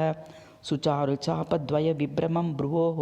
युगं सुनेन्नाह सहस्रपत्रयोः उपान्तगं वा मधुपावलीयुगं विराजते सुन्दरबाहुसंश्रयम् अधिघर्म प्रेमदुगं चनोज्ज्वलं न चोरमन्तःकरणस्य पश्यताम् अनुब्जमब्जं न कथं निदर्शनं वनाद्रिनाथस्य विशालयोर्दृशोः पश्यत्यो तत्प्रेमसारामृतरसचुलक प्रकम्पप्रक्रियाभ्यां विक्षिप्तालोकितोर्मि प्रसरणमुषितस्त्वान्तकान्ताजनाभ्यां विश्वोत्पत्तिप्रवृत्तिस्थितिलयकरणैकान्तशान्तक्रियाभ्यां देवोऽलङ्कारनामा वनगिरिनिलयो वीक्षतामीक्षणाभ्यां प्रेमामृतौघपरिवाहि महाक्षिसिन्धु मध्ये प्रबुद्धसमुद्दचितसेतुकल्पा ऋज्वी सुसन्दरभुजस्य विभाति नासा कल्पद्रुमाङ्कुरनिभा वनशैलभर्तुः व्याभाषिताप्यतिकनन्दनबन्धनर्ति मन्दस्मितामृतपरिस्रवसंस्तभाढ्यम् आभाति विद्रुमसमाधारमस्यमस्य देवस्य सुन्दरभुजस्य वनाद्रिभर्तुः यशोदाङ्गुल्यगोत्रनमितचिबुकाज्ञानमुदितौ कपोलावद्यापि ह्यनुपरततद्वर्षगमकौ विराजेतो विश्वविततसहकारासवरस प्रमाद्यभृङ्गाढ्य द्रुमवनगिरेः सुन्दरहरेः व्यालम्बिकुण्डलमुदग्र सुवर्णपुष्प निष्पन्नकल्पलतिकाय मलानुकारं यत्कर्णपाशयुगलं निगलं धियाम्नः सोऽयं सुसुन्दरभजो वनशैलभूषा सदं स संसञ्जितकुन्तलान्तिका वतीर्णकर्णाभरणाढ्यकन्धरः सुबन्धुरस्कन्धनिबन्धनो युवा सुसुन्दरः सुन्दर देवीर्जुम्बुते व्यूढगूढभुजजुत्रमुल्लसत् कम्बुकन्धरधरं धराधरं वृक्षषण्डमयभूभृतस्तटे सुन्दरायतभुजं भजामहे मन्दरभ्रमणविभ्रमोद्भटाः सुन्दरस्य विलसन्ति बाहवः इन्दिरासमभिनन्दबन्धनाः चन्दना गुरुविलेपभूषिताः ज्याकिणाङ्कपरिकर्मधर्मिणो पान्ति सुन्दरभुजस्य बाहवः पारिजातविटपायितत्वयः प्रातितात्तपरिधानदीक्षिताः सागराम्बरतमालकानन श्यामलद्वय उदारपीवराः शेषभोगपरिभोगभागिनः तन्निभावनगिरीशितुर्भुजाः अहमहमिका बाजो गोवर्धनो धृति नर्मणि प्रमथनविधावद्लब्धप्रबन्धसमक्रियाः अभिमतबहुभावाः कान्ताभिरम्भणसम्भ्रमे वनगिरिपतेर्बाः शुम्भ्रन्ति सुन्दरदोर्हरे श्रीमद्मध्वनाद्रिपतिपाणितलाब्जयुग्मम् आरूढयोर्विमलशङ्करताङ्गयोस्तु एकोऽब्जमाश्रित इवोत्तमराजहंसः पद्माप्रियोर्कैव तत्समितो द्वितीयः लक्ष्म्याः पदं कौस्तुभसंस्कृतं च श्रीवत्सभूमिर्विमलं विशालं विभाति वक्षो वनमालायाढ्यं वनाद्रिनाथस्य सुसुन्दरस्य सौन्दर्यामृतसारपूरपरिवाहार्भर्तगतार्यितं यातः किञ्च विरञ्चि सम्भवन भूम्यभोज सम्भूतिभूः नाभिः शुम्भति कुम्भिकुम्भनिभनिर्भातस्तनस्ववर्धु संभुक्तद्रुमषण्डशैलवसतेरारूढ लक्ष्म्या हरेः सुन्दरस्य किल सुन्दरबाहो श्रीमतः तरुवनाचलभर्तुः हन्त यत्र निवसन्ति जगन्ति प्रापितक्रशिम तत्तनुमद्यम् शिष्टदुष्टमधुकैटभकीटौ हस्तिहस्तयुगलाभसुवृत्तौ राजतक्रमकृशौ च सदरु सुन्दरस्य वनभूधरभर्तुः यौवनवृषककृदोद्भेदनिपं नितरां भाति विभोरुभयं जानु शुभाकृतिकं सुन्दरभुजनाम्नो मन्दरमतिताब्दे चन्दनवनविलसत् कन्दरवृषभपतेः अधोमुखं न्यस्तपदारविन्दयोः उदञ्चितोद्दातसुनालसन्निभे विलङ्काजग्ने क्व न रहतां दृशौ वनाद्रिनाथस्य सुसुन्दरस्य मे सुसुन्दरस्यास्य पदारविन्दे पादारविन्दादिकसौ कुमार्ये अन्तोऽन्यथा ते बिभृत्यात् कथं नु तदासनं नाम सहस्रपत्रं सौन्दर्यमार्दवसुगन्धरसप्रवाहै एते हि सुन्दरभुजस्य पदारविन्दे अम्बोजडम्बपरिरम्भनमभ्यजयेष्ठां तद्वै पराजितमिमे शिरसा बिभर्ति एते तबत सुन्दराख्यजुषः पादारविन्दे शुभो यन्निर्णे जसमुत्थितत्रिपथगास्त्रोतस्तु किञ्चित् किल दत्तेऽसौ शिरसा ध्रुवः तदपरं श्रोतो भवानीपतिः यस्यास्यालकनन्दिकेति निजगुः नामैव मन्वर्तकम् आम्नायकल्पलतिकोत्तसुगन्धिपुष्पं योगीन्द्रहार्दसरसीरुह राजहंसम् उत्पक्वधर्मसहकारफलप्रकाण्डं वन्दे सुन्दरभुजस्य पदारविन्दं सुसुन्दरस्यास्य तु मम वामनाकृतेः क्रमत्रयप्रातनि मानसे किल इमे पदे तावदिहासहिष्णुनि विचक्रमाते त्रिजगत्पदद्वये सौन्दर्यसारामृतसिन्धुवीचि श्रेणीषु पादाङ्कुलिनामिकासु न्यकृत्य चन्द्रश्रियमात्मकान्त्या नकावली शुम्भति सुन्दरस्य यो जातक्रशिमामली च शिरसा सम्भावितः शम्भुना सोऽयं यच्चरणश्रयी शशधरो नूनं न कव्याचतः पूर्णत्वं विमलत्वमज्ज्वलतया सार्धं बहुत्वं तथा यतस्तं तरुषण्डशैलनिलयं वन्दामहे सुन्दरं यस्याः कटाक्षमनुक्षणमीश्वराणाम् ऐश्वर्यहेतुरिति सर्वजनीनमेतत् श्रीः सेति सुन्दरनिषेवनतो निराहु तं हि श्रियमुदाहुरुदारवाचः दिव्याचिन्त्यमहाद्भुतोत्तमगुणैस्तारुण्यलावण्यक प्रायैरभूतभावगर्भ सतता पूर्वप्रियै विभ्रमैः रूपाकारविभूतिभिश्च सदृशीं नित्यानपेतां श्रियं नीलां भूमिमपीदृशीं रमयिता नित्यं वनाद्रीश्वरः अन्योन्यचेष्टितनिरीक्षणहार्दभाव प्रेमानुभावमधुरप्रणयप्रभावः आजस्रनव्यतरदिव्यरसानुभूतिः स्वां प्रेयसीं रमयता वनशैलनाथः सुन्दरस्य वनशैलवासिनो भोगमेव निजभोगमाभजन् शेष एष इति शेषताकृतेः प्रीतिमान् हि पतिः स्वनामनि वाहनासनवितानचामरत्याकृति खगप्रतिस्रयीमयः नित्यदास्यरतिरेव यस्य वै ह्येष सुन्दरभुजो वनाद्रिकः वनाद्रिनाथस्य सुसुन्दरस्य वै प्रभुक्तशिष्टाश्यत सैन्यसम्पत्तिः सत्पतिः समस्तलोकैकरुन्दरः सदा कटाक्षवीच्योऽस्य सर्वकर्मसु क्षत्रचामरमुखाः परीक्षताः सूरयः परिजनाश्च नैत्यगाः सुन्दरोरुभुजमिन्दते सदा ज्ञानशक्तिमुखनित्यसद्गुणाः द्वारनाथगणनाथतल्लजा पारिषद्यपदभागिनस्तथा मामकाश्च गुरवः पुरातना सुन्दरं वनमहीद्रगं श्रिताः ईदृशैः परिजनैः परीच्छदैः नित्यसिद्ध्वनिजभोगभूमिकः सुन्दरो वनगिरेस्तटीषु वै रज्यते सकलदुष्टिगोचरः आक्रीडभूमिषु सुगन्धिषु पौष्पिकीषु वैकुण्ठधामनि समुद्रसुवापिकासु श्रीमल्लतागृहवतीषु यथा तथैव लक्ष्मीधरः सजति सिंहगिरेस्तटीषु आनन्दमन्दिरमहामणिमण्टपातः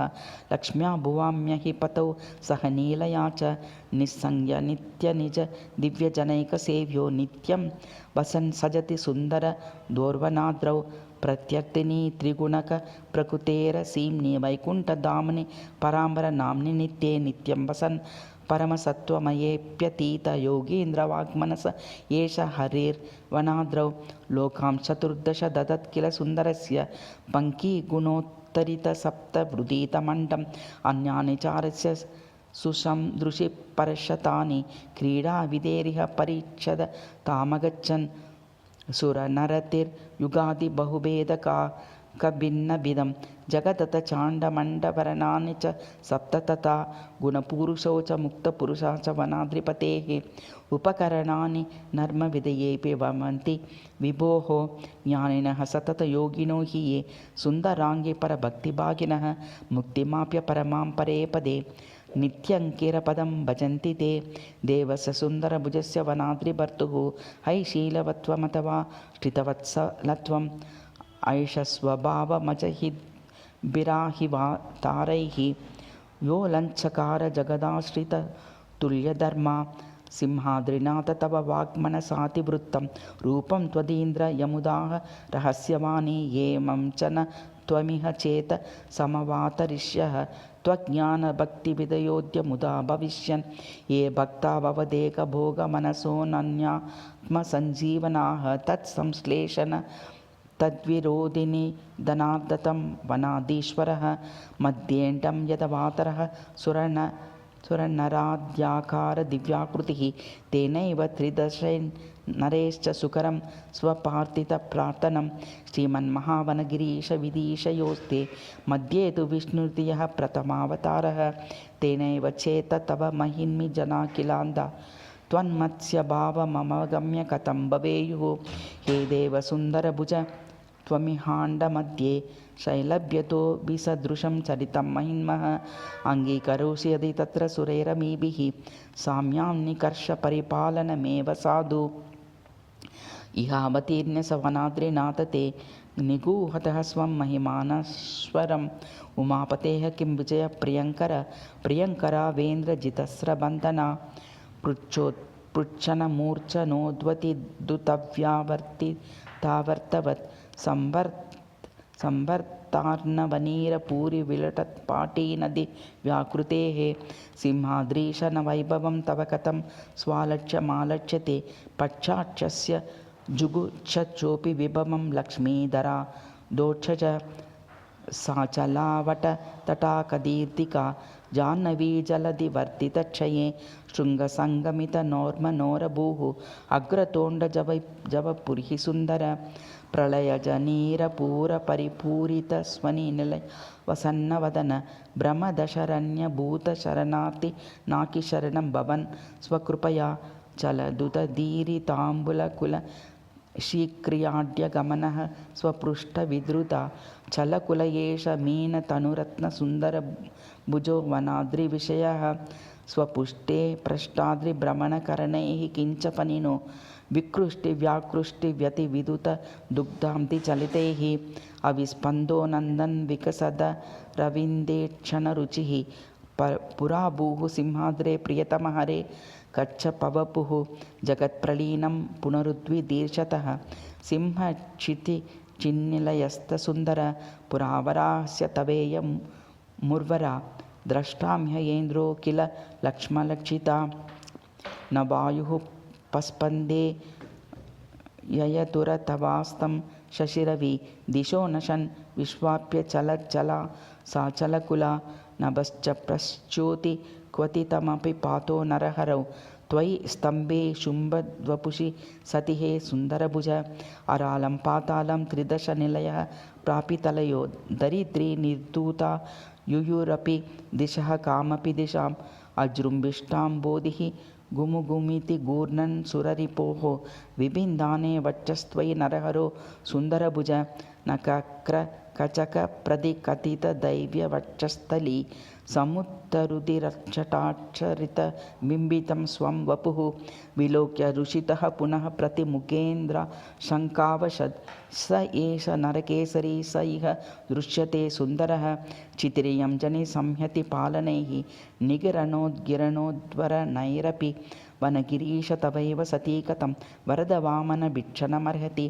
भार्गवः किल भवान् भवन्पुरा कुन्दसुन्दरवनाचलेश्वर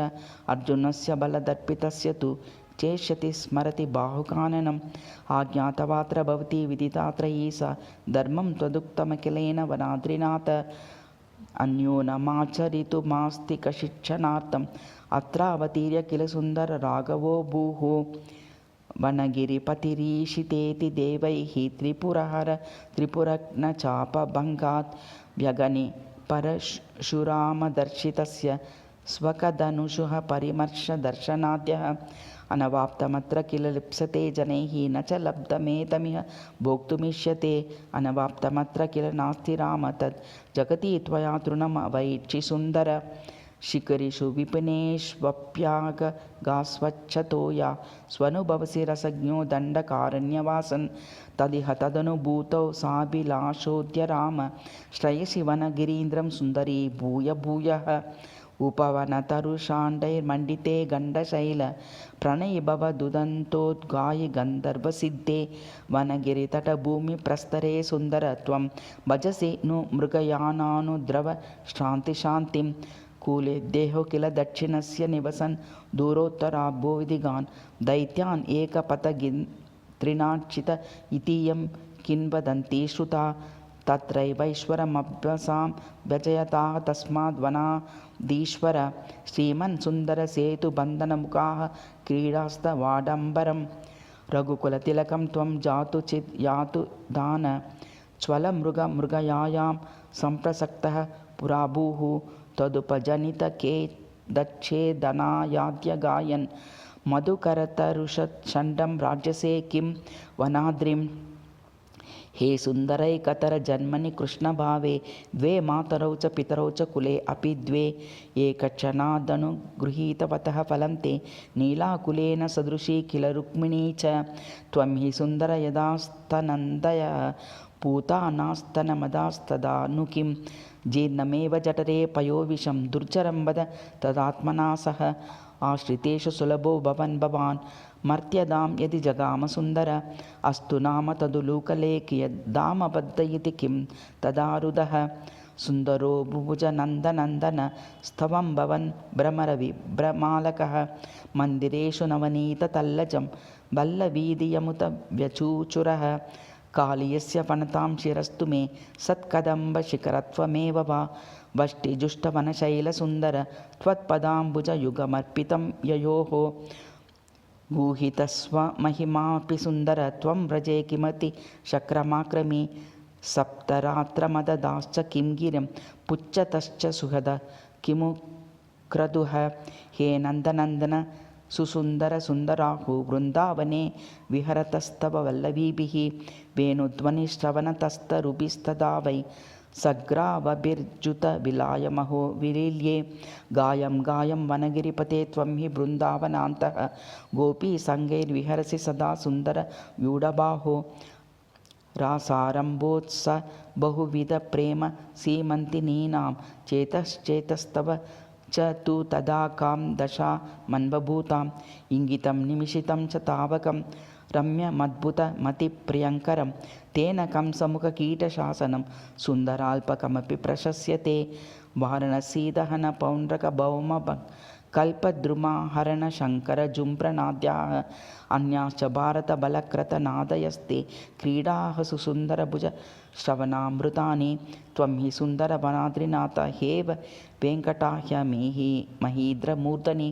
देवसेवितपदाम्बुजद्वयः संश्रितेभ्यः तिष्ठसे सदा हस्तिशैलनिलयो भवान् भवान् साम्प्रतं वरदराजसाह्यः इष्टमर्थमनुकम्पया ददत् विश्वमेव दयते हि सुन्दर मध्ये क्षीररपयोधिशेषशयने शेषे सदा सुन्दर त्वं तद्वै भवमात्मनो भुवि भवद्भक्तेषु वात्सल्यतः विश्राण्याखिलनेत्रपात्रमिह सन् सह्योद्भवायस्तटे श्रीरङ्गे निजधाम्नि शेषशयने शेषे वनाधीश्वर कल्की भविष्यन् कलिकल्कदूषितान् दुष्टान् शेषान् भगवन् हनिष्यसि स एष तस्यावसरः सुसुन्दर प्रसादिलक्ष्मीश समक्षमेव नः ईदृशास्वदवतार सत्तमाः सर्व एव भवदाश्रितान् जनान् त्रातुमेव न कदाचिदन्यथा तेन सुन्दर भवन्तमाश्रये त्वामामनन्ति कवयः करुणामृताब्धिं त्वामेव संश्रितजनिद्युम पग्नमेषां येषा वजन्निहनि लोचन गोचरत्वं हे सुन्दराह्न परिचस्करिषे वनाद्रिम् अशक्यं नो किञ्चित् तव न च न जानसि निखिलं दयालुः चन्ता चास्यहमपि नागांसि तरितुं क्षमो तत्त्वच्चेषो यगतिरिति च क्षुद्र इति च क्षमस्वै तावन्नो बलमिह हरे सुन्दरभुज लङ्कायुद्वहतान् हरीन् द्विजसुतं शम्भुकदोषान्मृतं सान्दीपन्यबीजं मृतं द्विजसुतान् बालां च वैकुण्ठगान् गर्भं चार्जुनि सम्भवं युधधरः स्वेनैव रूपेण यः स्वाभीष्टं मम मत्करोश्च ददसे नो किं वनाधीश्वर अयोध्यान् सपशुकीटतृणांश्च जन्तून् किं कर्मणो नु बत कीदृशवेदनाढ्यं सायुज्य लभ्य विभवान् निजनित्यलोकान् सान्तानिकान् अगमयो वनशैलनाथ हरितवारणभृत्यसमाह्यं करिगिरो वरदस्त्वमपूर्विकं दृशमलभ्य एव हि सुन्दर सुटमदाश्च परशतमीदृशम्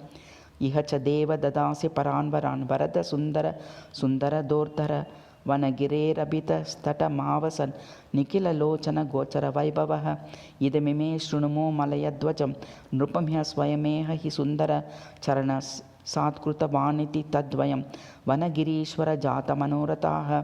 विज्ञापनां वनगिरीश्वर सत्यरूपाम् अङ्गीकुरुष्व करुणार्णव मामकीनां श्रीरङ्गधामनि यथा पुरमेषु सोऽहं रामानुजार्यवशगः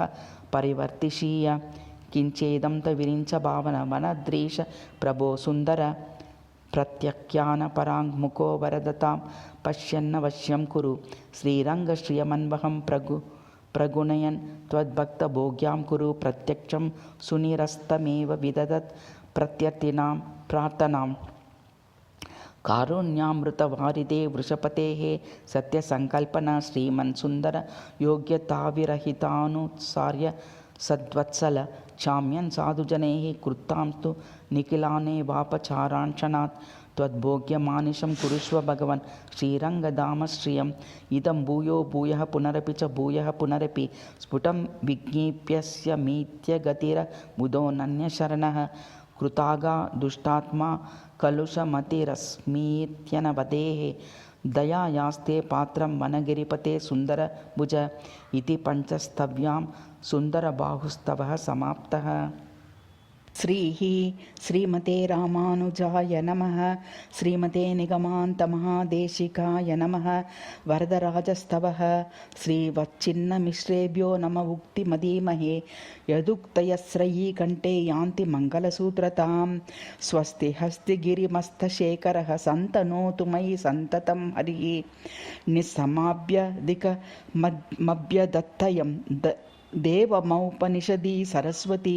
श्रीनिधिं निधिमपारमर्तिनाम् अर्तितार्थपरिधानदीक्षितं सर्वभूतसुहृदं दयानिधिं देवराजमधिराजमाश्रये नित्यमिन्द्रियपथादिगं महो योगिनामपि सुदूरगं धियः अप्यनुश्रवशिरस्सु दुर्ग्रहं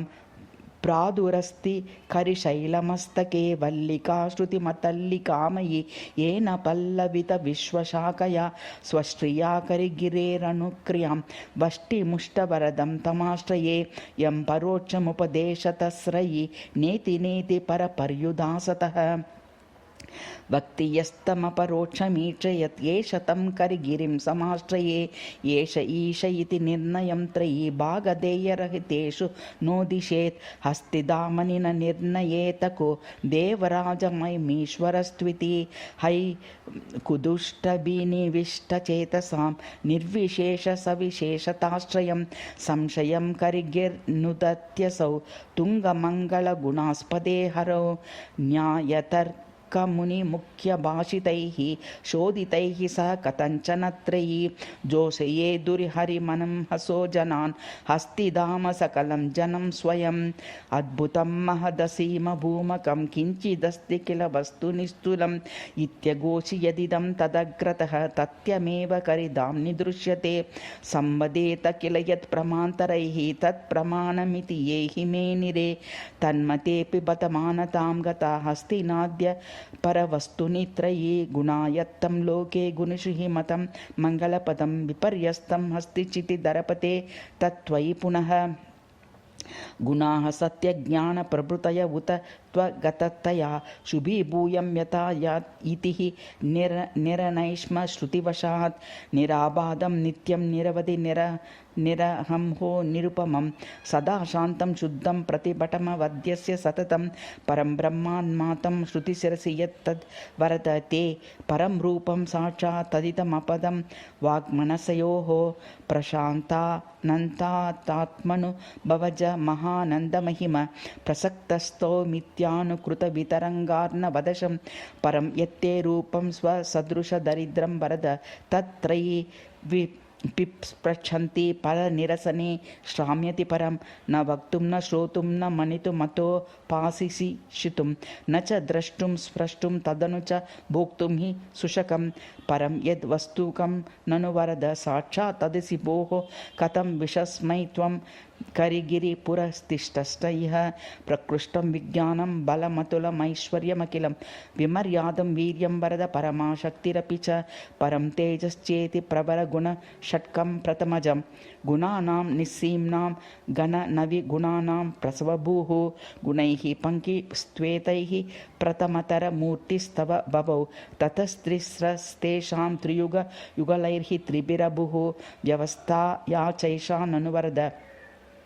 साविष्कृतिवशात् भवान् सर्वत्रैव त्वगणितमहामङ्गलगुणः यं वैहुहि वै स्थितिरत किलेच्छा विह्यतये विभूतीनां मध्ये सुरनरतिरश्चामवतरन् सजातीयस्तेषामिति तु विभवाक्यामपि भजन् करीश त्वं पूर्णो वरगुणगणैस्तान् स्थगयसि परो वा व्यूहो वा विभव उत वा चार्वतारणः भवन् वान्तर्यामी वरवरद यो यो भवसि वै स सत्वं सन्नेषान् वरगुणगणान् बिभ्रदखिलान् भजभ्यो भास्येवं सततमितरेभ्य स्त्वरत दया शान्त्योदार्यमद्रिम समता सौख्यदधृति प्रसाद प्रेमाज्ञाश्रितकुलपताद्या वरगुणाः तथा सौन्दर्याद्यास्तव वरदराजोत्तमगुणाः विसेनामानो संज्ञा प्रणतजनभोगं प्रसुवते अनन्याधीनत्वं तव किल जगुर्वैदिकगिरः पराधीनं त्वां तु प्रणतपरतन्त्रं मनुमहे उपालभ्योऽयं भोः श्रयति बत सर्वाज्ञमपि ते यतो दोषं भक्तेष्विह वरद नैवाकलयसि पाणिपादवदने क्षणशब्दैः अम्बुजान्यपदिशन् वरद त्वं बाहुभिस्त्वति विशालतमालान् आञ्जनं करिगिरे शिरसि शृङ्गं त्वामुदारभुजमुन्नसामयत् कर्णपाशपरिकर्मसदंसम् आयताक्षमभिजातकपोलं पारनीतियति वरप्रद दृढ्मे नीलमेघनिबञ्जनपुञ्ज श्यामकुन्तलमनन्तशयं त्वाम् अब्जपाणिपदमब्जुतनेत्रं नेत्रसात्कुरु करीश सदा मे त्वक्च दृक्च निपिपासति जिह्वा विघ्नलाश्रवणवत् परवृत्तौ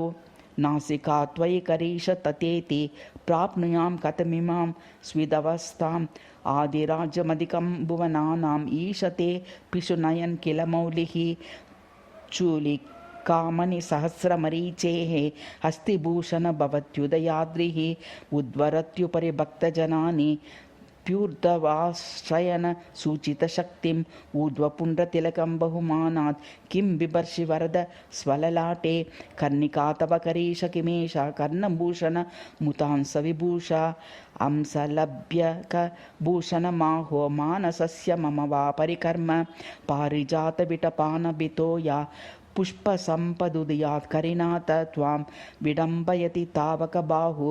श्वाततातु कटकाङ्गदलक्ष्मीः मत्तमानचलफेनिलसिन्धु प्रोदितक्षणदशां गमितौ ते वक्षसि स्फुरितमौक्तिकहारे कौस्तुभश्च कमला च करीश अञ्जनक्षितभृतो यदि नामो पत्यकावरद हेममयी स्यात् तादृशी तव विभाति तु लक्ष्मीः आम्बरे बत विटम्बितविद्युत् परभागमियात् रवेस्तमिस्रा वरदाद्यत्वयि तन्निशामयामः गमिता तव वक्त्रचित्रभानोः परभागं ननु कौन्तलीतमिस्रा उभयोरपि पक्षयोस्तिर्या विषमी भावनिरासदाष्टमीति उपमान च सम्पदेः सेन्दोः वरदाभृद्भवतो ललाटलक्ष्म्या अलकालिचिकीर्षया किलात्ता सुपरीचिच्छिषया ललाटपट्टे सुमशी निकषीकृता भ्रुवौ ते वरदस्यादकृतत्वतस्तु नैवं श्रवश्च दूषश्च शब्दरूपग्रहणे तेन हि जीववद्व्यवस्था उभयोरखिलेक्षणचमत्वात् वरदातः श्रवणाश्रये दृशौ ते करुणारसवाहि वीक्षणोर्मैः वरद प्रेममय प्रवाहभाजः तततीरवनावली भ्रुवौ दृक् चलसिन्धोस्तव नासिकेव सेतुः विभवं विवृणोति विस्तृणीते रुचमाविष्कुरुते कृपामपारम् अभिवर्षति हर्षमाद्रभावं तनुते ते वरदैष दृष्टिपातः अरुणाधरपल्लवे लसन्ति वरदासो द्विजचन्द्रचन्द्रिका ते अधिविद्रुममस्तनिस्तिलाली रुचमाविष्कुरुतेः पुष्कराक्ष स्मितनिर्जरिका विनिष्पतन्ति तव वक्षस्थलभूतले विशीर्णा वरद प्रबिभर्ति हारलक्ष्मी अपि मुक्तावलिका नदीव तज्जा परिमण्डितरासमण्डलाभिः वरदाज्ञातमभीष्टगोपिकाभिः अनुवर्तितदातनप्रहर्षात् इव फुल्लं हि कपोलयोर्युगं ते मुखमुन्नसमायताक्षमुद्य स्मितदन्तं रुचिरादरं नतस्भ्रू लसदंस विलम्बिकर्णपाशं मयि ते निश्चलमस्तु हस्तिनाथ पद्माम्याः प्रणयरसात् समासजन्त्याः स्वं बाहुं सुबहुमतो भुजेन तेन काम्नामान्वभवदहो दशां तदा त्वे कण्ठस्थे करिगिरिनाथ कम्बुकान्तः सायामादृतपरिणद्वयो वा तादृश्यः स्फुटमथवा दिशश्च तस्रः चत्वारो वरद वरप्रदास्त्वदीत्याः भासन्ते भुजपरिगास्तमालनीलाः आश्लेषे वरद भुजास्तवेन्दिराजाः गोपीनामभिमतरा सबन्धने वा बन्दे वा मुदमधिकां यशोदयाः सम्प्राप्तास्तव नवनीत मोषदोषात् सालीया इव विटपाः सपल्लवाग्राः कल्लोला इव जलदै सविद्रुमाग्राः भोगीन्द्रा इव च फणामणिद्रवक्त्राः भासान्ते वरद भुजास्तवरुणाग्राः अम्बोदेः स्वयमभिमन्थनं चकर्त चोणीग्रं पुनरभिभश्च सप्तरात्रं सप्तानां विबलयति स्म कण्ठमुष्णाम् अम्लाना वरद तथापि पाणयस्ते रिङ्घातो व्रज सदनाङ्गनेषु किं ते गोयीष्टग्रहण वशान्नु गोपगोष्ठ्याम् आलम्बाद् हयनय सूत्रतोत्रयोर्वा पाणीनां वरद तवारुणत्वमासीत् सर्वज्ञाः समुचितशक्त्यः सदैव त्वत्सेवा नियमजुष स्वदेकभोगाः हेतीनामधिपतयः सदा किमेतान् शोभार्थं वरद बिभर्षि हर्षतो वा किं धातुर्गगन विधानमातृकाभूत् वक्षस्ते वरदे वरेण्य यत्र नाम पद्माम्या मुखमत कौस्तुभश्च जातो चन्द्रार्क वड्डुनिकरायते तु हारः अण्डानां त्वदुदर मामनन्ति सन्तः स्थानं तद्वरद कथं नु कार्चमस्य माहात्म्यं स्वतैः येषु नूनमेषां वृद्धिं स्यन्महिमकारी न हीतरेषां सौन्दर्यामृतरसवाह वेगजः स्यात् आवर्तस्तव किल पद्मनाभनाभिः तत्पद्मं वरद विभाति कान्तिमय्याः लक्ष्म्यास्ते सकलवपुर्जुषोनु सद्म या दामोदर इति नामदा तवासीत् सा दामा किल किनकारिणी बभूव तन्नूनं वरद बलित्रयच्छलेन त्वन्मध्यप्रथमविभूषणी बभूव यादृग्बीजाद्युषितभुवि यद्वस्तु हस्तीश जातं तद्वृक्षं फलति हि फलं त्वय्यपीक्षामहे तत् यस्मादण्डाद्युषित उदरे तावके जायमानं पद्मं पद्मानन किल फलान्यण्ड षण्डानखण्डान् अग्ने यज्ञेश्वर किल जने ख्याप्यदर्शं विमर्शं विश्वाधीशः कथमिति तन्निर्णयं वर्णयामः व्यावक्रोशी नृषु समुदिता यानुपाश्रित्य तेऽपि ब्रह्मादास्ते वरदजनितास्तुन्द कन्धारविन्दे मुष्णान् कृष्णः प्रियनिजजनैर्जप्यहय्यङ्गनीनं दाम्ना भ्रूम्ना वरद हि यया त्वं यशोदाकराभ्यां बद्धो बन्धक्षपणकरणीं तां किलाद्यापि मातुः प्रेम्णा गात्राभरणमुदराबन्धनाख्यं बिभर्षि सौन्दर्याख्या सरिदुरसि विस्तीर्य मध्यावरुद्धा स्थानानल्पत्वाद् विषमगति जावर्तगर्ताबनाभिः प्राप्य प्राप्तप्रतिमजगनं विस्तृता हस्तिनाथ स्रोतो भेदं व्रजति भवतः पाददेशापदेशात् रम्भास्तम्भाः करिवरकराः कारभाः सारभाजः वेषाश्लेषा अपि मरिकतस्तम्भमुख्यास्तु लाख्याः साम्यं सम्यग्वरद न ददुः सर्वमुर्वोस्त्वदूर्वोः न हौश्चर्यं ददति न तथा यौवनारम्भजृम्भाः याते गात्रे वरदजनिता कान्तिमय्यापगाभूत् सस्याः स्रोतो द्वितयमिह यद्दाति पादप्रवादं तज्जातोर्ध्वभ्रमि युगामिवोद्भानुनी जानुनी ते स्यादुष्णोर्वा ककुदयुगलं यौवनैश्वर्यनाम्नोः प्रेम्णा ज्ञातुं करिगिरिशिरो दोमुखी भावभाजोः अङ्गिद्वन्द्वाह्य कमलयोः दण्डकाण्डायमाने अद्रिस्पर्शोद्भव सुखत उत्कण्टके रोमहर्षात् द्रष्टुर्दृष्टिर्वरद किमलं लङ्घितुं जङ्गिके ते भक्तानां यद्वपुषि दहरं पण्डितं पुण्डरीकं यच्छाम्लानं वरद सतताध्यासनादासनाब्जम् आम्नायानं यदपि च शिरो यश्च मूर्धा शटारेः हस्त्यद्रेवार् किमति सुखदं तेषु पादाब्जयोस्ते पद्मास्वाङ्गागुलिषु वरद प्रान्ततः कान्तिसिन्धोः वीची वीति विभवमुभयीष्वम्बुसो लम्बितासु विन्दत्रिन्दुः प्रतिफलनजां सम्पदं किं पदं ते छायाचन्ना नकविततितां लम्बितः चुम्बितः सन् शम्भोरम्भोरुहमक सखासन् सहाङ्क शशाङ्कः कुर्वन् सेवां वरद विकलो वृत्तहीनः सुरुवकः त्वत्पादौजो प्रियमुख नकच्छन्नाश्रियं नित्यं सद्वृत्तो भूत् स तु दशगुणः पुष्कलो निष्कलङ्कः त्वत्पादाब्जो प्रजाता सुरसरिदभवत् प्राक् चतुर्धा ततस्ता स्वेकां दत्ते ध्रुवः सा त्रिभुवनमुपनात् त्रीन् पतो भावयन्ती तत्रैकाखं वजन्ती शिवयति तु शिवं सा पुनः सप्तधाभूत् तास्वेकागां पुनना वरद सग रज स्वर्गसर्गं चकार परिजन परिबर्हा भूषणान्युधानि प्रवरगुणगणाश्च ज्ञानशताद्यदस्ते परमपदमताण्डान्यादेहस्तथा वरद सकलमेतत् संश्रितार्थं चकर्त अनाप्तं ह्यापप्यं न तव किल किञ्चिद् वरदते जगज्जन्मस्तेम प्रलयविदयो दीवि लसितं तथापि चोदीय सुरनरकुलेष्वाश्रितजनान् समाश्लेष्टं पेष्टुं तदसुखकृतां चावतरसि विवेकधियमेकतो ह्यभिनिवेशलेशो हरेत् महत् त्वभिनिवेशनं किमुतु तन्महिन्मस्त अहो विसदृशे जगत्यवततर्थ पार्थादृक् निजं जनमुदञ्चयन् वरद तं समाश्लेषकः संश्लेषे भजतां त्वरापपरवशः कालेन संशोध्यतान् आनीय स्वपदे स्वसङ्गमकृतं सोढुं विलम्बं बतः अच्छाम्यं चमिनां वरो वरद सन्न नावतीर्णो भवेः किं नाम त्वमसंश्रितेषु वितरन् वेषं वृणीषेतु तान् वरद यदि न भव्यवातरिष्यः श्रुतिविहितास्त्वदुपासनार्चनाद्याः करणपथविदूरगे सति व्यपि विषयतानि कृताः किलाभ भविष्यन् यदपराधसहस्रमजस्रजं त्वयि शरण्य हिरण्य उपावहत् वरद तेन चिरं त्वमविक्रयः विकृतिमर्भकनिर्भजनादगाः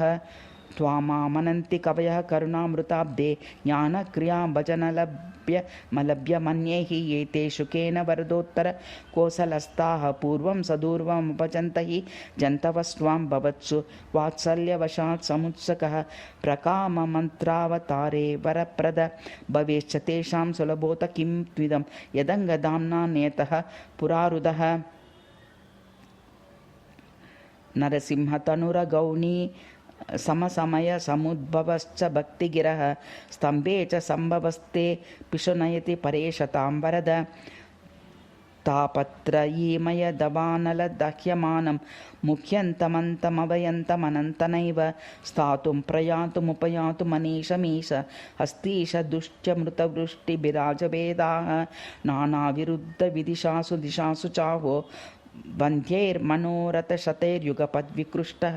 त्वत्पादयोरनुदितस्पृह एष सोऽहं न स्वस्ति हस्तिगिरिनाथ निशामयामि हैर्निर्भयोऽस्म्य विनयोऽस्मि यतस्त्वदङ्गो लिप्सामलब्धवति चेतसि दुर्विनाते दुष्कर्मवर्म परिकर्मित एष सोऽहम् अग्रे वरप्रद तव प्रलपामि किञ्चित् सव्याधिराधिरवि तुष्टिरनिष्टयोगः स्वाभीष्टभञ्जन ममर्षकरो निकर्षः कृन्तन्ति सन्ततमिमानि मनोमदीयं हस्तीशन त्वदभिलाषनिधि प्रहानिः विद्वेषमानमदरागविलोभमोह याज्ञानभूमिरहमत्र भवे निमञ्जन् निर्द्वन्द्वं नित्यनिरवद्यमहागुणं त्वां हस्तीशकः श्रयितुमीक्षितुमीक्षितं वा पुत्रादयः कथममि मयि संस्थिते स्युः इत्यप्रतिक्रियनिरर्थकचिन्तनेन दूयेन तु स्वयमहं भवितास्मि क्रीदृक् इत्यास्ति हस्तिगिरिनाथ विमर्शलेशः शम्पाचलं बहुल दुःखमनर्थहेतुः अल्पीय इत्यपि विमृशिष्टु दुष्टदोषं दुर्वासनाद्रडमितः सुखमिन्द्रितोत्तं हातुं न मेति मतिरलं वरदादिराज बुद्ध्वा चनोच विहित करणैर्निषिद्ध संसेवनैस्त्वदपचारशतैर सह्यैः भक्तागसामपि सतैर्भवताप्य गण्यैः हस्तीशवाक्तनु मनोजनितैर्हतोऽस्मि त्वद्दास्यमस्य हि मम स्वरस प्रसक्तं तच्चोरयत्नयमहं किल चरकलप्राक् त्वं मामकीन इति मामभिमन्यसे स्म हस्तीश संशमय नस्तमिमं विवादं भोगो इमे विदिशि वादिपदं च किञ्च स्वात्मानुभूतिरिति या किल मुक्तिरक्ता सर्वं तदूषजलजोषमहं जुषेय हस्त्यन्द्रिनाथ तव दास्यमहार सज्ञः विषय विषधर व्रजव्याकुले जननमरण चक्रास्पदे अगतिरशरणो भवब्दो लुटन् वरद शरणमित्यहं त्वां वृणे अकृतसुकृतकः सुदुष्कृतरः शुभगुणलवलेश देशातिगः अशुभगुणपरसहस्रावृतो वरद मुरुदियं गति त्वां वृणे शरणवर्णभागियं योदिता न भवति बत सापि दीपूर्विका इति यदि दयनीयता मय्यहो वरद तव भवेत् ततः प्रणीमि निरवधिषु कृतेषु चागस्वहो मतिरनुशयिनी यदि स्यात् ततः वरदिः दयसेन संशेमहे निरनुशयधियो हता हे वयं शरणवर्णभागियं याद्य मे वरद तदधिकं न किञ्चिन्मम सुलभमभिमताद्धं साधनं तदयमवसरो दयायास्तव विषयिनी स्पृहा भूयसी तव तु चरणयोर्न साल्पपामि मे वरदननु भक्तवैभवत्वयं यदुत तव पदस्पृहा जन्म मे यमिह मतिरस्मृदुज्जीवनी वरद तव खलु प्रसादादृते शरणमिति वचोऽपि मे नोदि यत् त्वमसि मयि ततः प्रसादोन्मुखः वरद यदिह वस्तु वाच्याम्यहं तव चरणल भाविविरोधस्ततः यदि न भवति तत् प्रदेहि प्रभो झटिति वितरपादमेवान्व्यता तदपि किमपि हन्त दुर्वासना शतविवशतया यदद्यर्तये तदतुलदय सर्वप्रद प्रवीतर वरद चाम्बोनिदे प्रियमितर ददापि वा यद्यथा वितरसि वरद प्रभो त्वं हि मे तदनुभवनमेव युक्तं तु मे त्वयि निहितभरोऽस्मि सोऽहं यतः यतासि यावनासि योऽसि यद्गुणः करीश यादृविभवो यदिङ्गितः तथाविधं त्वाहमभक्तदुर्ग्रहं प्रपत्तिवाचेव निरीक्षितुं वृणे अये दयालो वरद क्षमानिधे विशेषतो विश्वजनीन विश्वद हितज्ञ सर्वज्ञ समग्रशक्तिक प्रसह्य मां प्रापय दास्यमेव ते स्वकैर्गुणैः स्वैश्चरितैः स्वदेवेतनात् भजन्ते ये त्वां त्वयि भक्तितो तव करीश तेषामपि तावकीदया तथा त्वकृत्सैव तु मे बलं मतं यदि त्वभक्तोऽप्यगुणोऽपि निष्क्रियः निरुद्यमो निष्कृतदुष्कृतो न च लभेय पादो वरद स्फुटास्ततः क्षमादयास्तादव मङ्गलागुणाः विलोकनैर्विभ्रमणैरपि भ्रुवोः स्मितामृतैरिङ्गितमङ्गलैरपि प्रचोदितस्ते वरद प्रहष्टदीः कदा विदास्ये वरिवस्यनं तव विविश्य विश्वेन्द्रियतर्षकर्षणीः मनस्तले नित्यनिकातनिश्चलाः सुधासखीस्तिपते सुशीतलाः गिरश्रवस्याः शृणुयाम तावकीः अशेषदेशा किल कालयोगिनी त्वहं त्ववस्था किल स्वनन्यदीः अशेषदास्ये करतिस्तदाचरान् करीशवर्तेय सदा त्वदन्तिके इमं जनं हन्त कदाभिशेष्यति त्वदक्षिणद्योर्वरद क्षमापः अकुर्तित्रिमप्रेमरसप्रवाहज विसृत्वरी वीक्षणवीचिसन्ततिः सदा तनत्वेऽपि तदा तनत्वत् नवीभवत् प्रेमरसप्रवाहया निषेवितं त्वां सततोत्कयाश्रिया करीश पश्येम परशतं समाहितैः साधु सनन्दनादिभिः स दुर्लभं भक्तजनैरटुर्लभम् अचिन्त्यमत्यद्भुतमप्रतक्षणं वरप्रद त्वत्पदमाप्नुयां कथं रामानुजाङ्घ्रिशरणोऽस्मि कुलप्रदीपः त्वासीत्यः यामुनमुनेः स च नाथवंशः पराङ्कुशमुनेः स च सोऽपि देव्याः दासस्त्ववेति वरदास्मि तवेक्षणीयः इति पञ्चस्तव्यां वरदराजस्तवः समाप्तः।